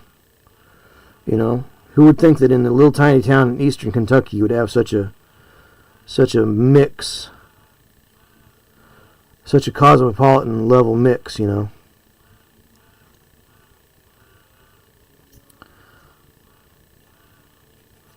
Which that's why it really bothers me when I'm online and I say, I didn't like The Last Jedi, and people start accusing me of all sorts of horrible things, I didn't like The Last Jedi. Well, you must be against women and black people and Asian people. And it's like, no. No, did I say anything about that? I said I didn't like the story. It didn't work. But people are quick to assign you the worst things, the worst motivations, They say, oh, you're just a horrible person. And they don't know you. They have never met you.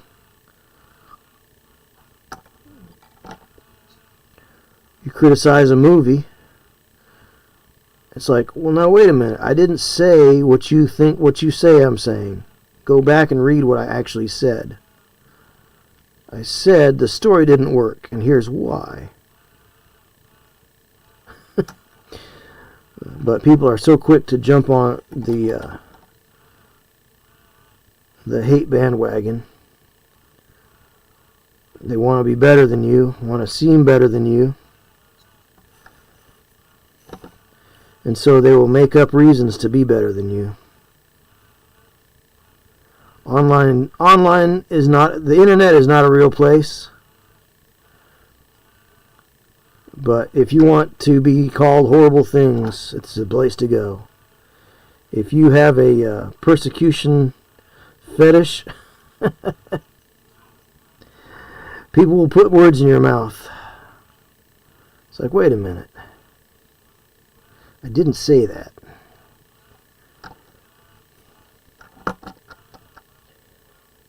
The Last Jedi movies? Yeah, TLJ is The Last Jedi. So, yeah, that's right. It is a big leap from not liking the movie. 7 was okay, not very Star Warsy. Right. Well, they were trying to get those beats back. They were trying to show the audience. They were trying to use those classic beats in 7. Which that's why I gave 8 a chance, was because 7 was, while 7 wasn't great, they did kind of try to get those beats, those story beats, and say, well, we know what you like, So we're going to try to give you more of it, but they failed. They knew they were going to make a trilogy. There was no way it was not going to be a trilogy. And nobody sat down and planned the thing out. So Rian Johnson just did whatever he wanted to do. He told this really disjointed story. And I'm all for, like, deconstructing a hero. And that's okay. And if they wanted to deconstruct Luke, cool. Find out why he had kind of disappeared. But not even Mark Hamill liked what they did with Luke. So when Mark Hamill, Mark Hamill and George Lucas are the only two people that really know what Luke Skywalker is all about. And Mark Hamill, I would say even just a little bit more, because he had to embody Luke in the movies, and he had to come up with Luke's desires and needs, the things that made Luke Skywalker tick. Mark Hamill had to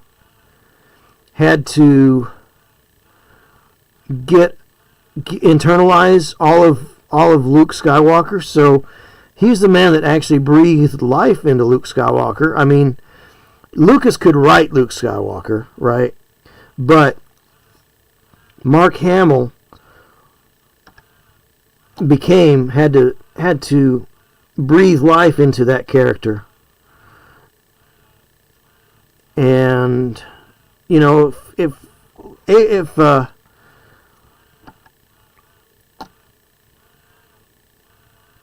Rian Johnson wanted to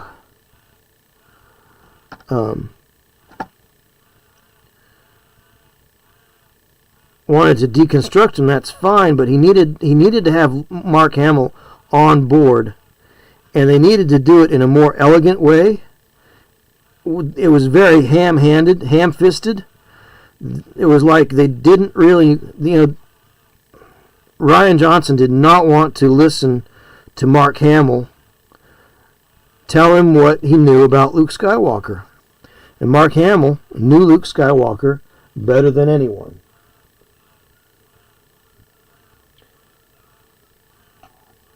But why should we listen to the person that played Luke Skywalker for what? Principal photography started in late 74? 74, 75, 76. Came out in 77. There wasn't too much of a pause. Green light, development, writing, 77, 78, 79, 80. So between 78 and 79, you've got 2 years of work. So now you're up to 5 years. And then 3 years between Empire Strikes Back and Return of the Jedi. So now you got 1, 2, 3, 4, 5, 5.5. So almost 8 years. 8 years, a little more than 8 years. Luke Skywalker, or Mark Hamill. Mark Hamill put life into Luke Skywalker for over 8 years, 8.5, almost 9 years. And Rian Johnson just completely ignored his input. Are you kidding me? Like, we didn't get to see Luke be the amalgam of Yoda and Obi-Wan. We got him. Failure is the best teacher. No, failure is a good teacher. You can learn a lot from failure, but failure is not the best teacher. Luke had already failed. He learned his lessons. Why are we making Luke Skywalker learn lessons again? Johnson was the last Jedi. He was the guy that basically ignored all the crumbs that J.J. Abrams had dropped and wrote a really bad movie. So, don't even get me started on the let's go to Canto Bight and look for what should have been Lando Calrissian. Why did we not see Lando Calrissian in the second movie? Oh, there's a guy on Canto Bight that can crack this code. crack this imperial code. Well, Canto Bight was a gambling planet. And who better to gamble than Lando Calrissian at your service? I mean, we did not get Lando Calrissian when in the place where we needed to have Lando. He should have been in that movie. Should have been in that movie. But that whole Canto Bight scene is a little bit funny because here they are. They're in the middle of a chase. They're riding on a spaceship in the middle of a chase. And then they jump ship. They abandon ship. Because that wouldn't get you in trouble. And then they go running off to Canto Bight with nobody knowing that they were going. And then they get back from Canto Bight. Let's say they were there for 20 hours, maybe? Let's say they were there for 20 hours. And somehow that chase was still going on. That really slow chase. The ships had not hardly changed positions when they get back from Canto Bight. Then they get back to the ship just in time for it to pull into a old rebel base to make a stand against not AT-ATs. I mean, it was just bad. Very bad storytelling. Hey, can I drop a short YouTube link? It's about a rare 2DT Star Wars script on Force of Others. And what was the start of the Force? Very interesting. Yeah, go ahead, Myar. In fact, you can drop it in there. You've got mod powers, so you can drop it in. And then, if you want to, you can also share it in the Discord.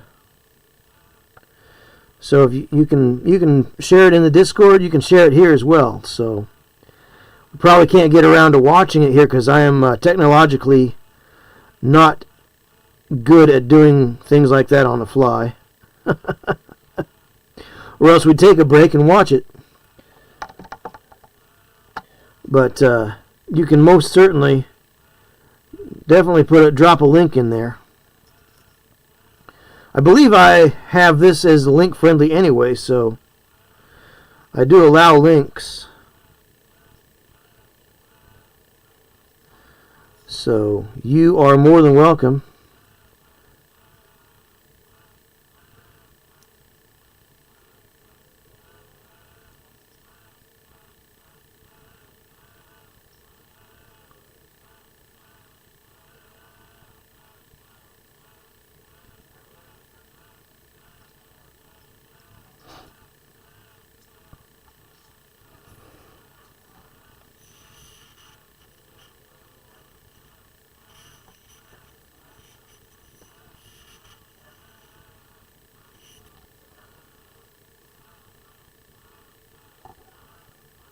Alright, so Myar has dropped a cool link about something for Star Wars. I will probably look at it later if he puts it, if he has the, if he's kind enough to drop it into the general part, our general discussion board in the Discord. And if anybody out there is not in the Discord yet, here is the link here on Twitch to my Discord. So, I don't have that set up, unfortunately, for the YouTube and the Rumble yet. Those commands I have not yet installed over on the other two places here. So, things to do, right? Things to do.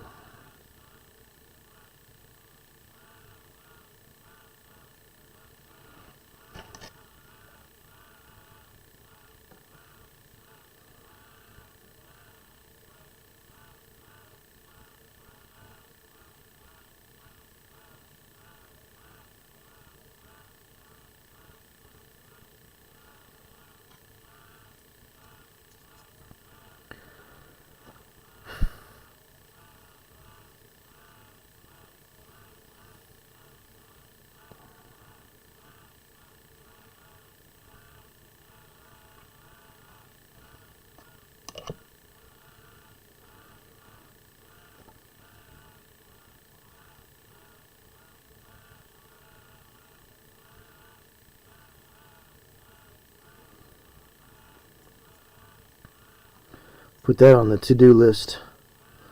Learn how to do the YouTube better. Do gooder. Awesome. Thanks, Miar.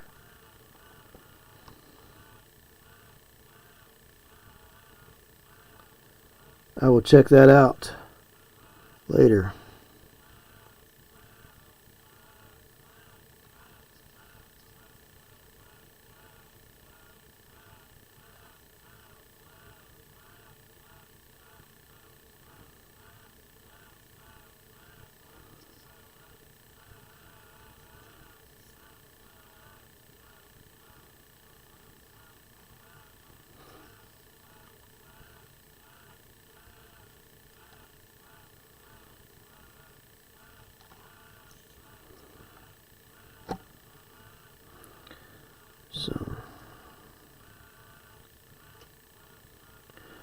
So I'm pretty well looking forward to this big club game. One of our club members went to expense to supply all the figures, and he said, I'll supply the figures if you guys will do the painting. So here I am painting up this unit, and we've got a little Facebook chat group going where we're able to look at each other's progress and kind of spur each other on to greatness. So that's kind of neat. Kind of a, I won't say it's a secret group, but it is just basically for those of us who are supplying the figures for the game.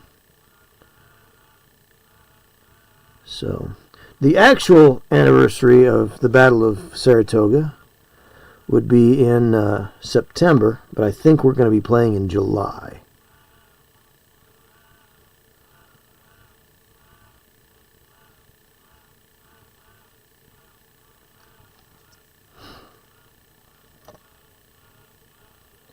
So, which makes sense.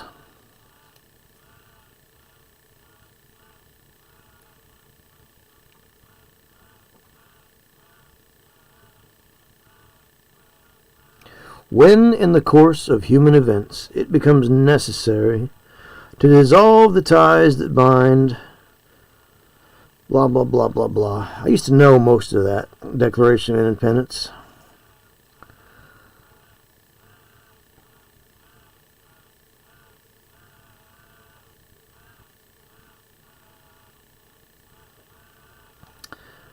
One year, so I used to go up to see my grandparents in Maine, and we would always stop in Boston to see my aunt on the way up. And Boston and that surrounding area, Lexington, Concord, Cambridge, all very steeped in a lot of history all through there. And then one year we drove back from there in the summertime, and we stopped in like Philadelphia and saw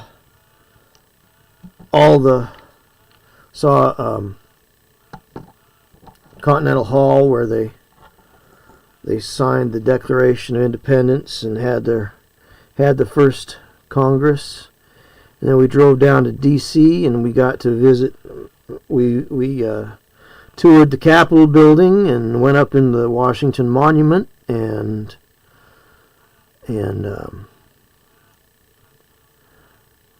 just kind of did a whole American history sort of a thing. All very interesting, I thought. That was, when was that? I'm trying to remember. I think I was in middle school. I think it was 86 when we did all that. See, we visited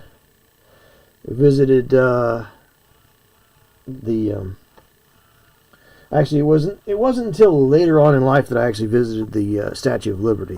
Of course, Statue of Liberty wasn't part of the whole American War of Independence, that birth of a nation sort of era. Get a light blue. Light blue, light blue, light blue. Might mix up a light blue. Oh, here's a good light blue. Sky blue. Here we go.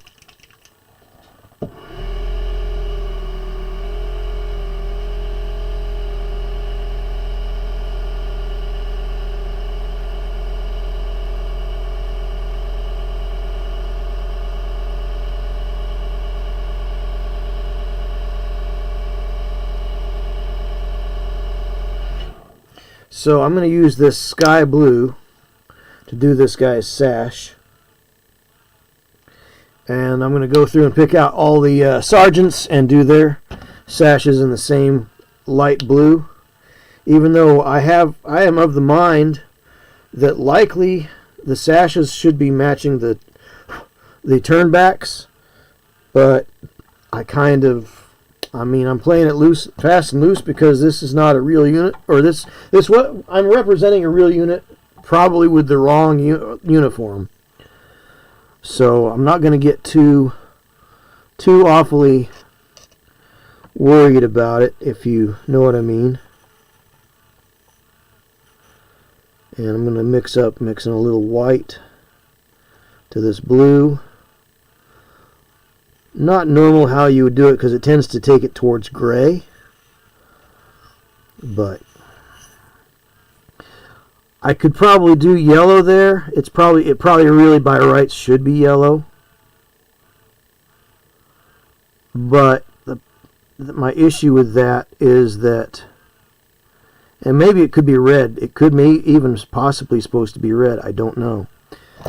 My issue with that is I don't want the yellow to run together. I want to make some separation, so I'm playing it kind of fast and loose with accuracy, uniform accuracy here. So, like I said, we're just getting it up. We're getting it on the table. I really wish that I had a good reference for this particular uniform, for this particular unit, but I don't. So we're not going to get too terribly precious about it, as they say.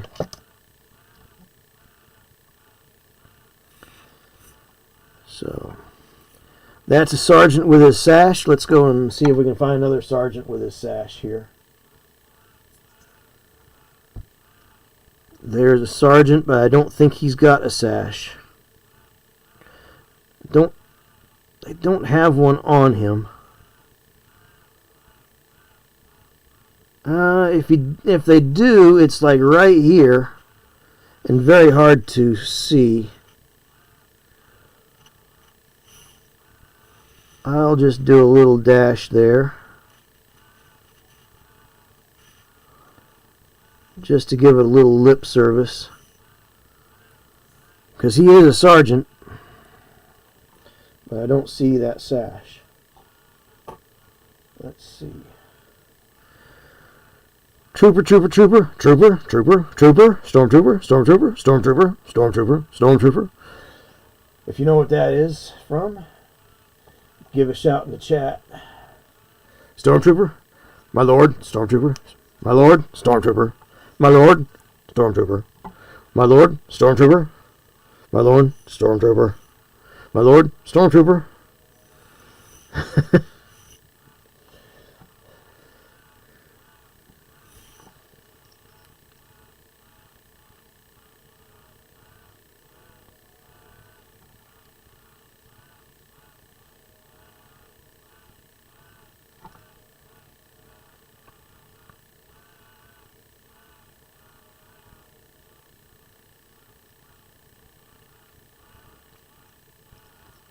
Good deal. All right, that's in there and done. Good. Now, do I have all these gun barrels painted up yet? No, I do not have the gun barrels painted up. I got sidetracked.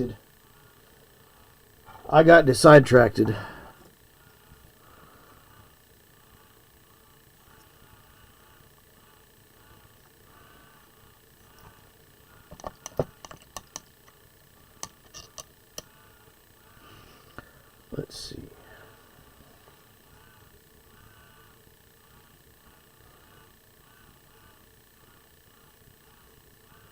And I haven't done the general yet because special character. Want to do a special job on the special character, right? All right. So here we go. It is 9:30. 9:30. We'll see where we go. I'm going to grab something to drink real quick. I'll be right back in 2 seconds. I'm not even going to put the bio break sign up. I'm just going to grab something to drink real quick.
All right, and we're back.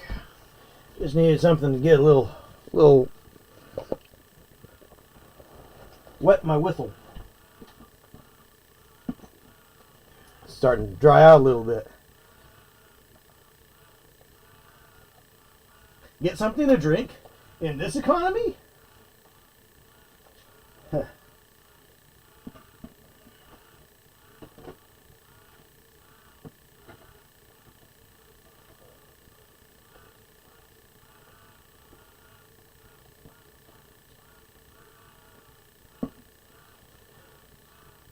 Yeah, well, thank you. Thank you. It's good to be back. I wasn't gone long. I just needed to get something to drink. I was starting to feel mighty parched there, partner. Out here on the dusty trails.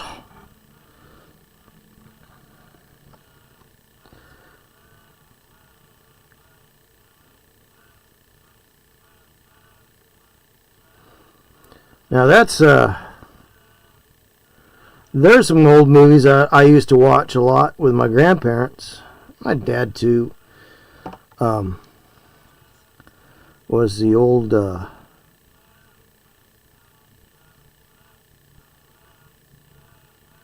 Roy Rogers movies.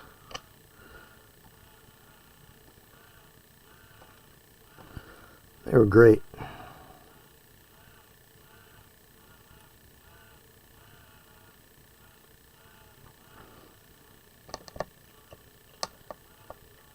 When you said that, I had a flashback on playing the Oregon Trail. Oh man! If you want to watch some funny videos, there's some videos of teachers that had their kids and their classes playing Oregon Trail. I watched a few of those the other day. Somebody bought me as a housewarming gift a few years back when I moved in the card game, the Oregon Trail card game. Have yet to play it. I looked through it. I read the rules and I looked through it, and it's a hoot. But yeah, Oregon Trail. Again, by Broderbund. That was a Broderbund game. And oh, that's not the right line to follow. We'll follow this line instead. There it is. Broderbund kind of had the reputation for making more of the educational games. They had a lot of action games as well, but they kind of had that reputation for the more educational side. Back in the day, Yeah, Oregon Trail. I don't think I ever got to play that. One of my favorites, though, from that time period was Microsoft Flight Simulator. That was great. Of course, at the time, nobody had a machine that could really run their graphics right, and color monitors were few and far between in educational settings. So if you did get to play a computer game, it was always in, green on black or yellow on black or even white on black. So it was kind of one of those ones where you get what you get and you don't pitch a fit, A lot of times back in the day, nobody knew what to do with computers, so they were kind of like, the schools tended to use them as reward time. So if you did well on a test, you'd get to play a game for the next period or the next class period.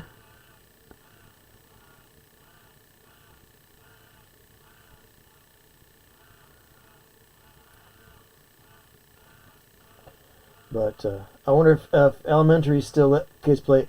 Yeah, in fact, the one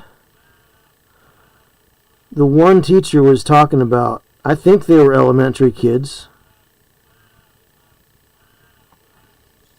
Probably grade 5, I think was what he was saying he taught.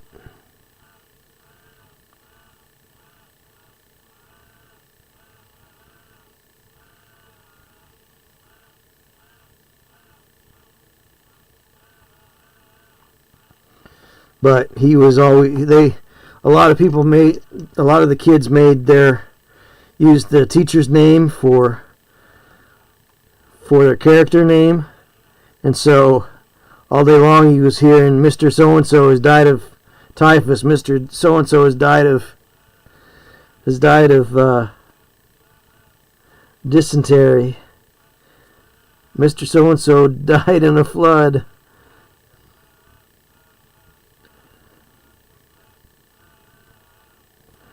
Oh, it's great. If you look it up, you can look it up on YouTube. There's videos of teachers having their kids play Oregon Trail.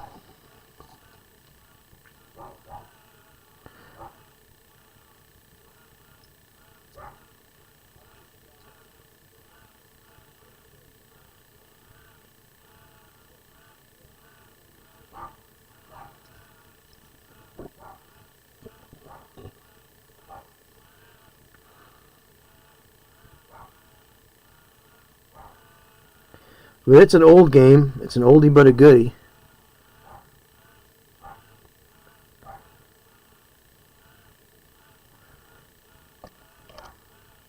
I know more about it from the memes than I did ever playing it. I don't think we ever had a copy in school.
Let's see. Sorry I had to switch cars out. Have a doctor appointment for shoulder tomorrow. Oh boy. Well, hopefully that goes well. Miar, we get that sorted out.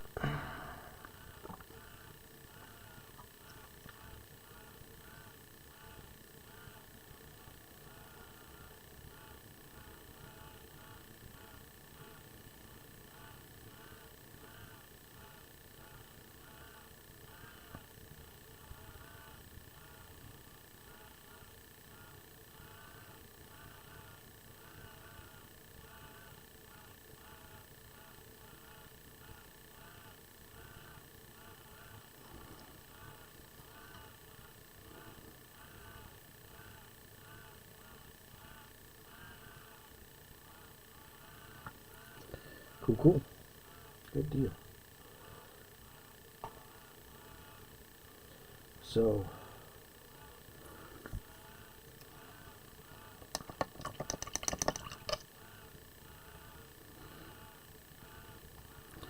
all right.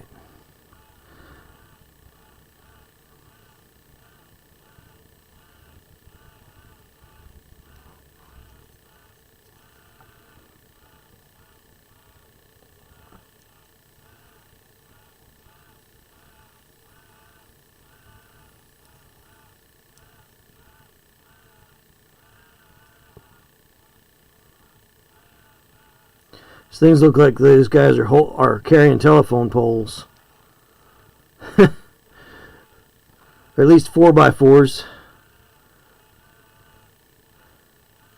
But they gotta be that thick to be able to withstand the rigors of play as well as manufacturing. I just think it's so funny. This little tiny guy with this huge flagpole.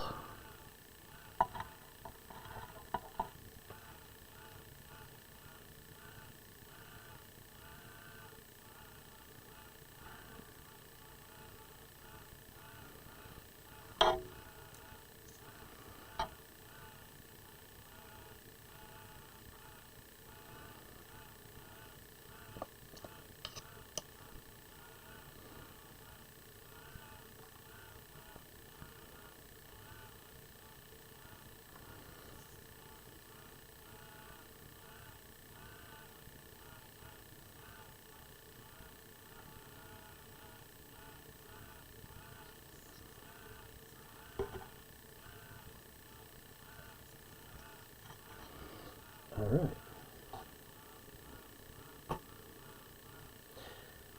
Alright, I think I should paint their hair next, I think. So we're going to get some of this, we're going to mix up some of this brown orange, this medium brown orange with a little bit of this dark brown over here. We'll see what happens with that. Just want to get a kind of a general basic hair sort of a color.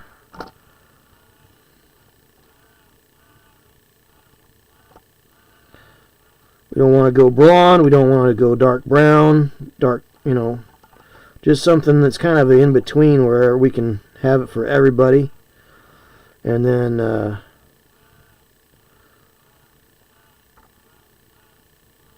something that's very basic. We'll throw a little black in there. Kind of a weird muddy brown color for hair.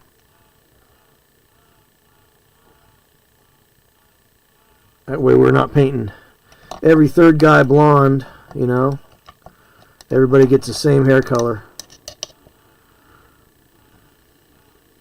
Why? Well, because it's easier to do that way.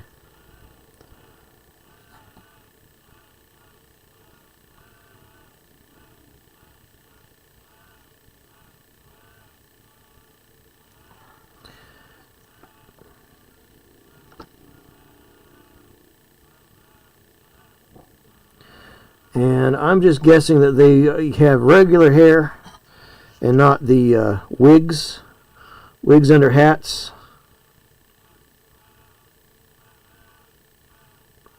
Can't imagine a soldier in the field having much use for fancy pants powdered wig, you know.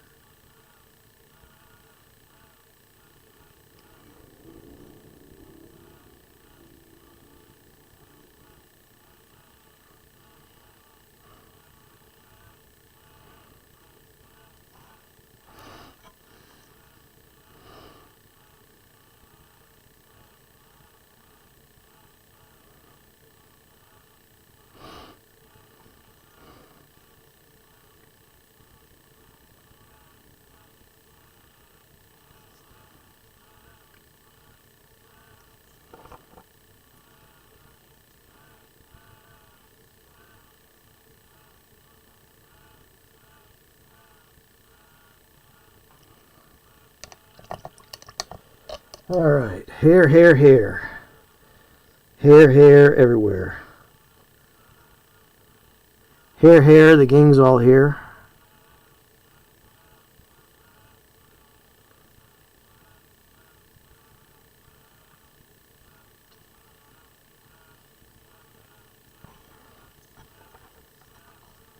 So, I think what I'll do is I'll just go down one side and I'll work my way back down this next side here. Just get what I can reach to begin with. That way I'm not flipping the whole stick around every single time I gotta get from the left to the right side here.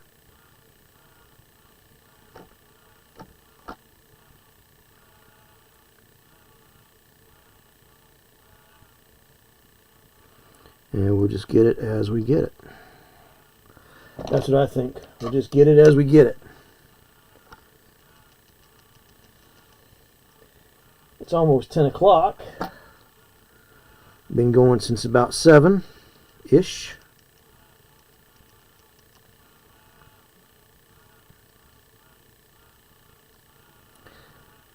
And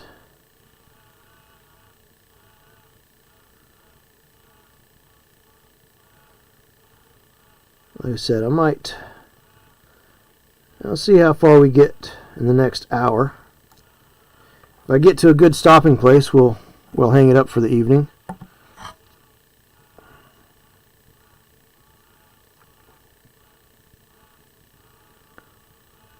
Though I do generally try to go till 11 o'clock, but I may just start only going till like 10. See how that works out. Because the thing is after a stream, I tend to be a little jazzed up, you know, little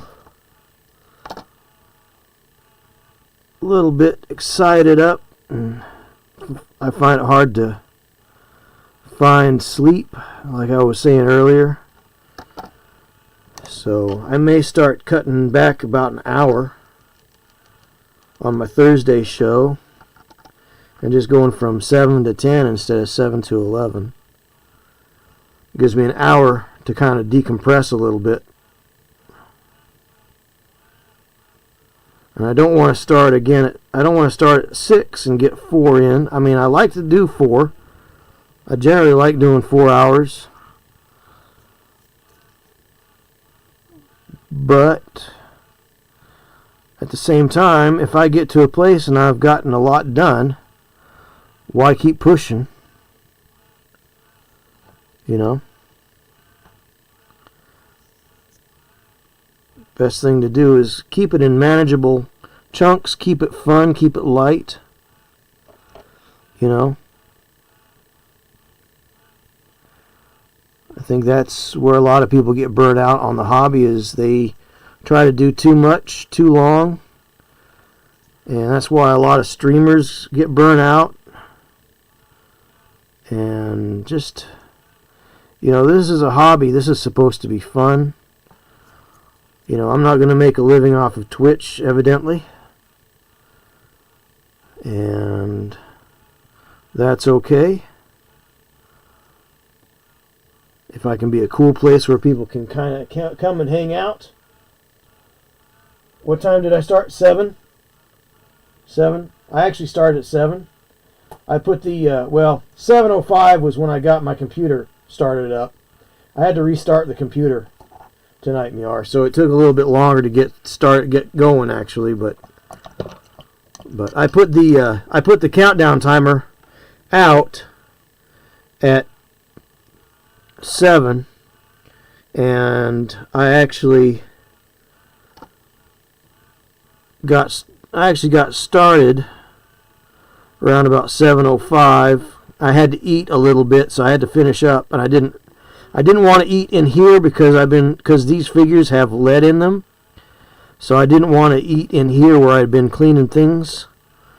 So I'm not going to bring food and drink in here again until I get things a little bit. Well, I've got drink, but it's away from the table here.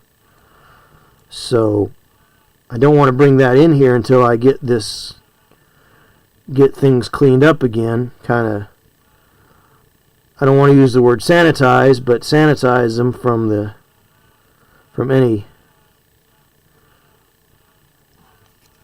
any flakes or dust that there might be from cleaning up the lead, you know.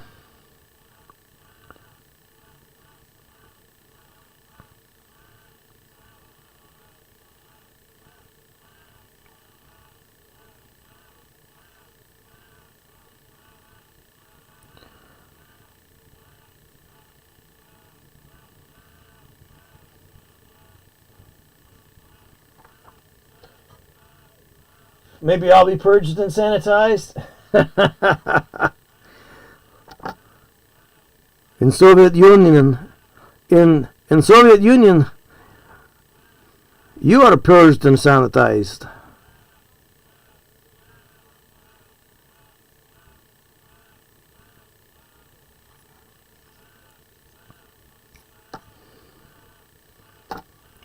In Soviet Union, Hobby Desk purges and sanitizes you.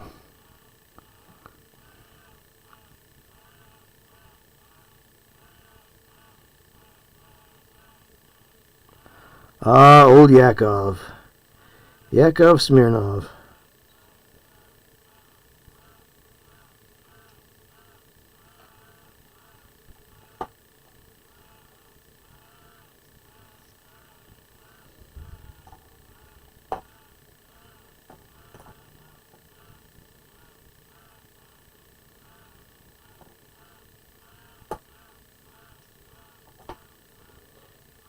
So I may just finish up all these guys' hair tonight and put a pin in it and pick this up again. I think I'm moving this week's Super Alternate Saturday show, the SAS. I think I'm going to do the Sunday SAS instead of the Saturday SAS.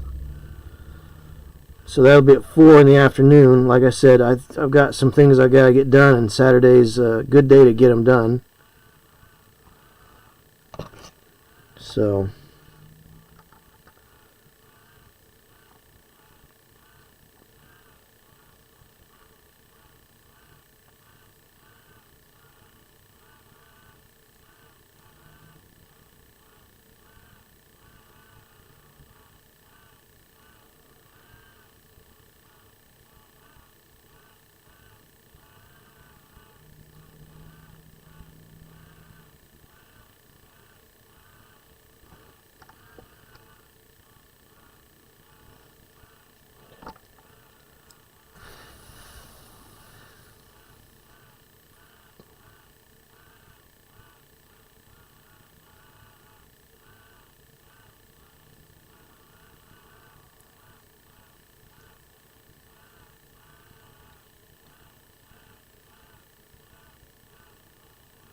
So the camera that I'm using doesn't like it when I get up close to it, I think.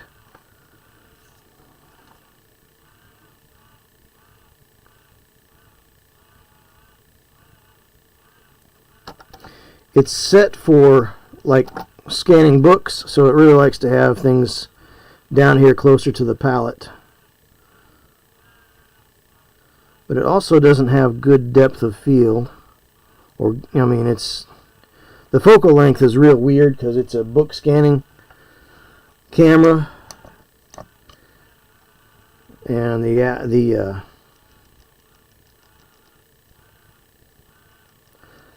display ratio is really weird as well. Instead of being 16:9, it's 4:3.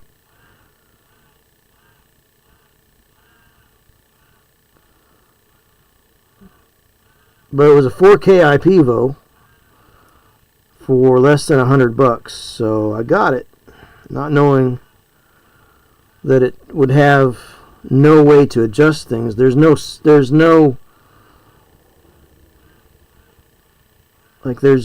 software, no way to get into the controls for it, which I've got a lot of things on the horizon to remedy a lot of these problems with the stream. So a lot of the display issues and the like.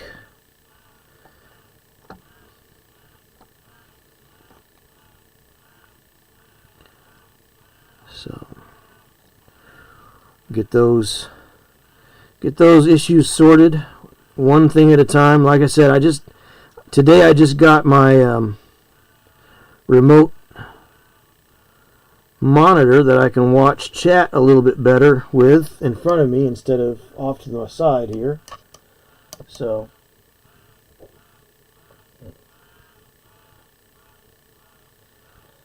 just moving stuff away from the bed, and I realized again I have a problem. Uh-oh. Is this a hello, my name is Myar and I collect miniatures problem?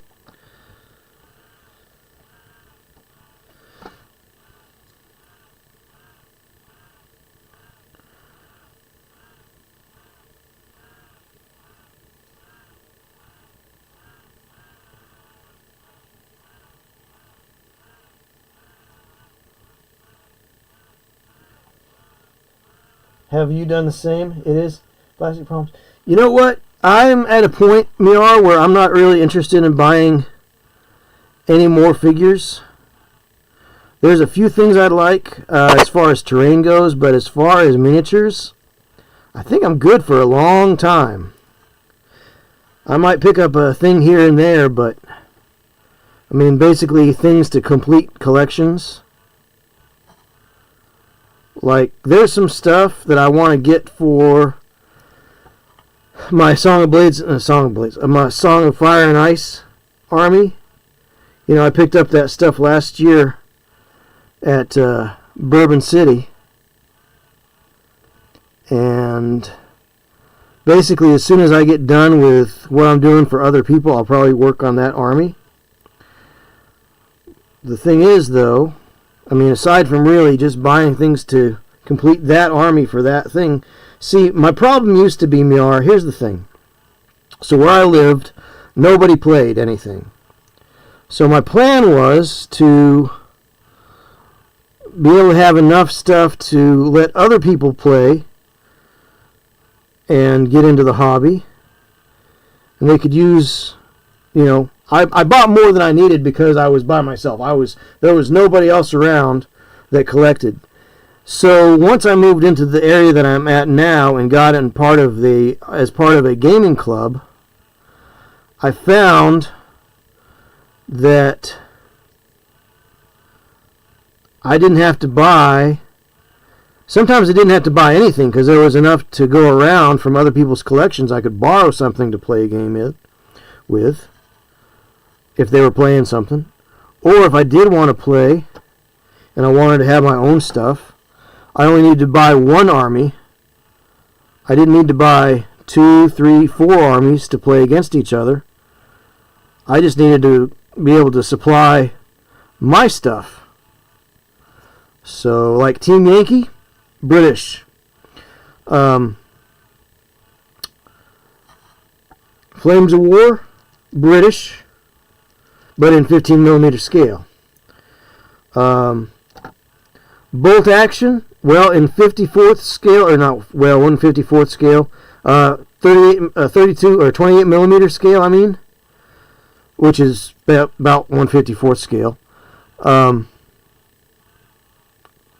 mean, we could have that long discussion about scale, but it never goes anywhere. I mean, it's the long and the short of it.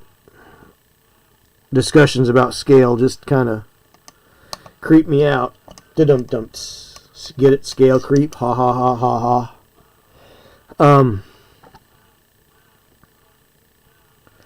But like in 1/72nd scale, I've got Germans. In 1/54th scale, I've got British for bolt action. I don't have anything for like Vikings and stuff.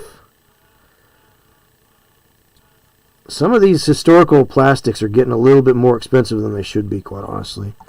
They're starting to get up into the Games Workshop range of prices, but again, a big box will do you for a while, because there's like 40 figures in one box for the historicals. And a lot of games nowadays, you know, you put out a dozen or 20 figures on a table per side, so you never really are going to use that whole box if you want to. Or you can use that whole box for the whole game, or 2 boxes. So, I mean, plastic historicals are really, wow, they are the bee's knees. And then if you want some specialized figures, get North Star figures, you know. Brigade Games as well. So. I really want to find some people who would play some games with me that aren't 40K. Yeah, I got you.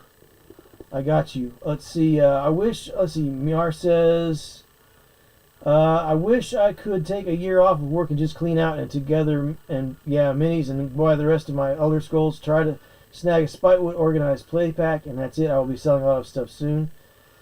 Lucky, sort of, maybe. I don't know. I really want to find some people that would play some games with me that aren't 40K. I don't want to drive 1 hour to get to a place where people play games. Yeah, I mean, you're right up there where like Titan Games are. And like, get with Laura. She's running some, like, she'll run you some sail power, man.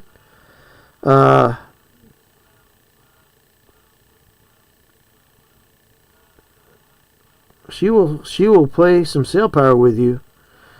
But sometimes, here's the thing though, Miar. Here's the secret. Sometimes you have to be the change you want. If you want other people to play other games, sometimes you have to collect both sides of one game and get people into it. You have to be a little bit, I hate to use the evangelist word, but sometimes you have to be a games evangelist. You have to be a promoter. And you have to kind of reach out to people and say, hey, I'm running this game on this day.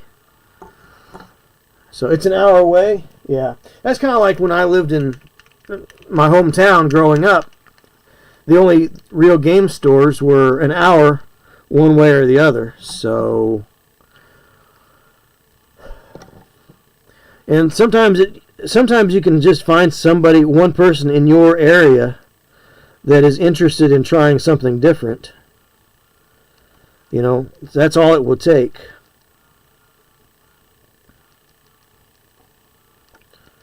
See, our game club actually started at the in the defunct food court of a dying mall back around 2011, I think.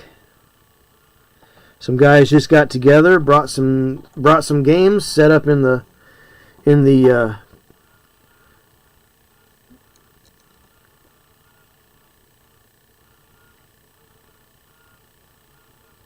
old food court, and sat down and started playing. Nobody hassled them.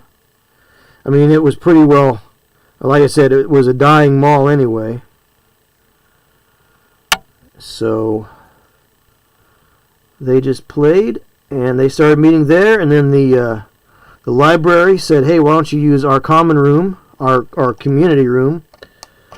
And so they started meeting once a month once every Saturday, or once a month on a Saturday. Usually it was like the last Saturday of the month. And so they started doing that, and then I came along about a year later, and then we got a couple of stores in the area. Well, there was a store in the area, but he kind of sort of unofficially shut down because he was dealing with some health issues, but he never shut down. He never really shut down, but nobody ever stepped up and took over the store. And whether or not he would have even let anybody do that, I don't know. But nobody seemed to want it at the time. I don't think anybody could really do it because everybody was still working. I mean, it would have been a great byline for someone that was retired that didn't need to have a whole lot of money. And the gentleman owned the building, so he didn't have to pay rent. He just had to pay utilities and property tax at the end of the year, obviously. But he didn't have to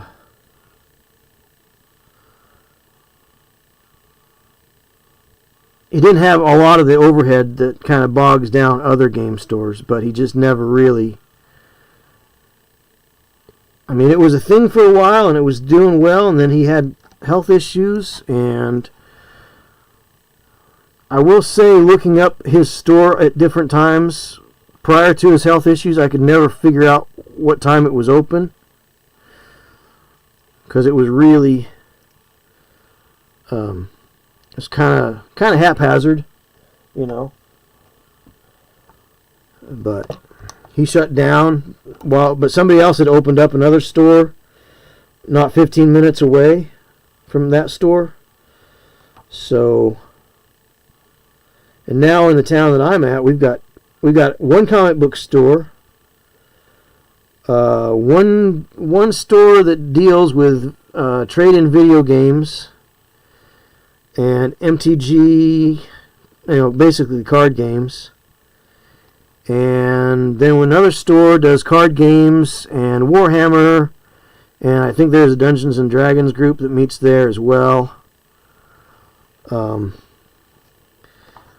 There's 2 D&D groups that meet at the library that I'm aware of.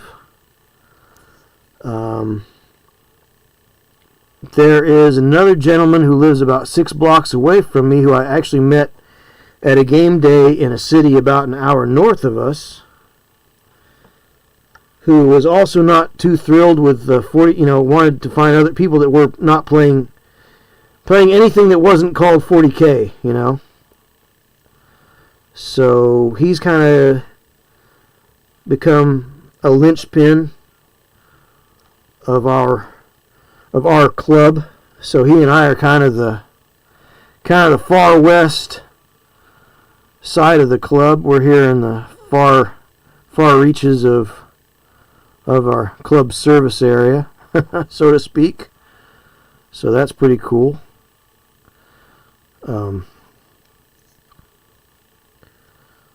But with about 45 minutes of travel, you can be anywhere from the east part of our club membership area to the west part of our club membership area. Now, as far as having a regular game day like we used to, that's a whole nother story. For various reasons. But what I used to do, Miar, is I had orcs and I had space marines. And before I moved up here, what I would do is I would go on a Saturday afternoon.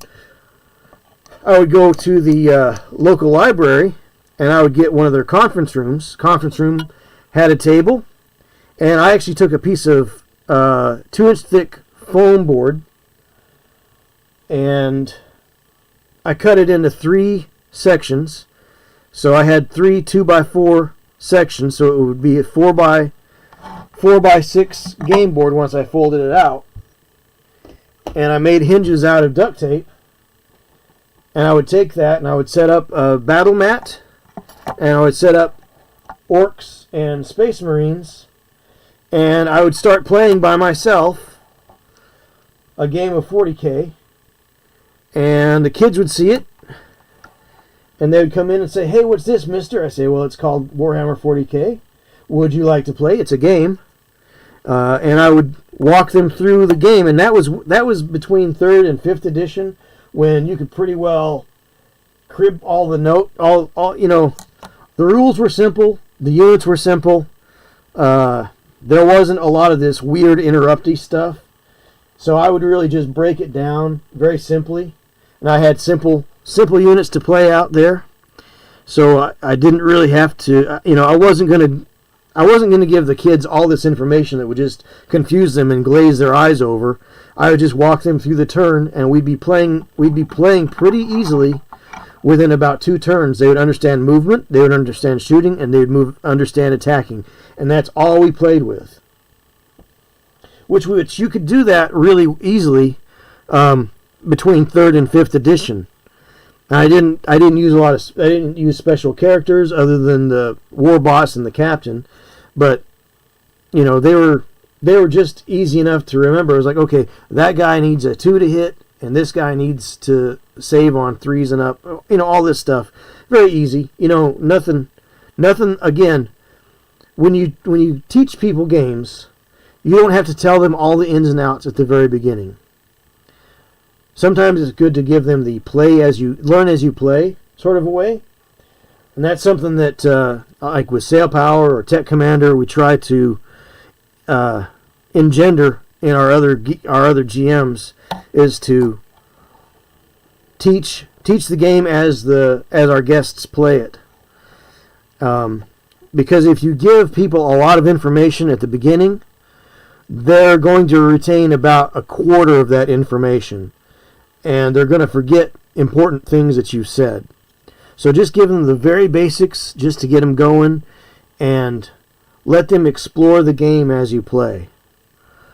That's the best way to teach people, I've found. Alright, so we've got the hair. We got the gunmetal parts undercoated in black. We've got the canteens painted.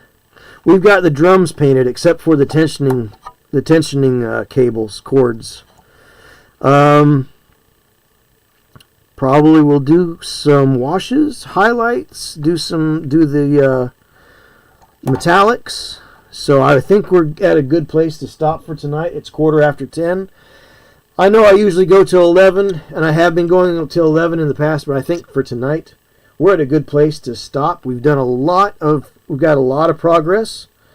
Little things, little bits and pieces, but it's all coming together. All coming together, folks.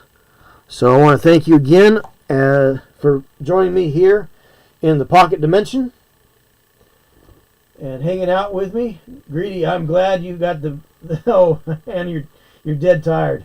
Understandable. So I want to thank everybody for joining me once again here in the Pocket Dimension, where we paint all the things. And remember, no matter how bad today might have been for you, the sun is coming up tomorrow, and the world is a better place with you in it. Keep on painting. Keep on playing. Good night, everybody.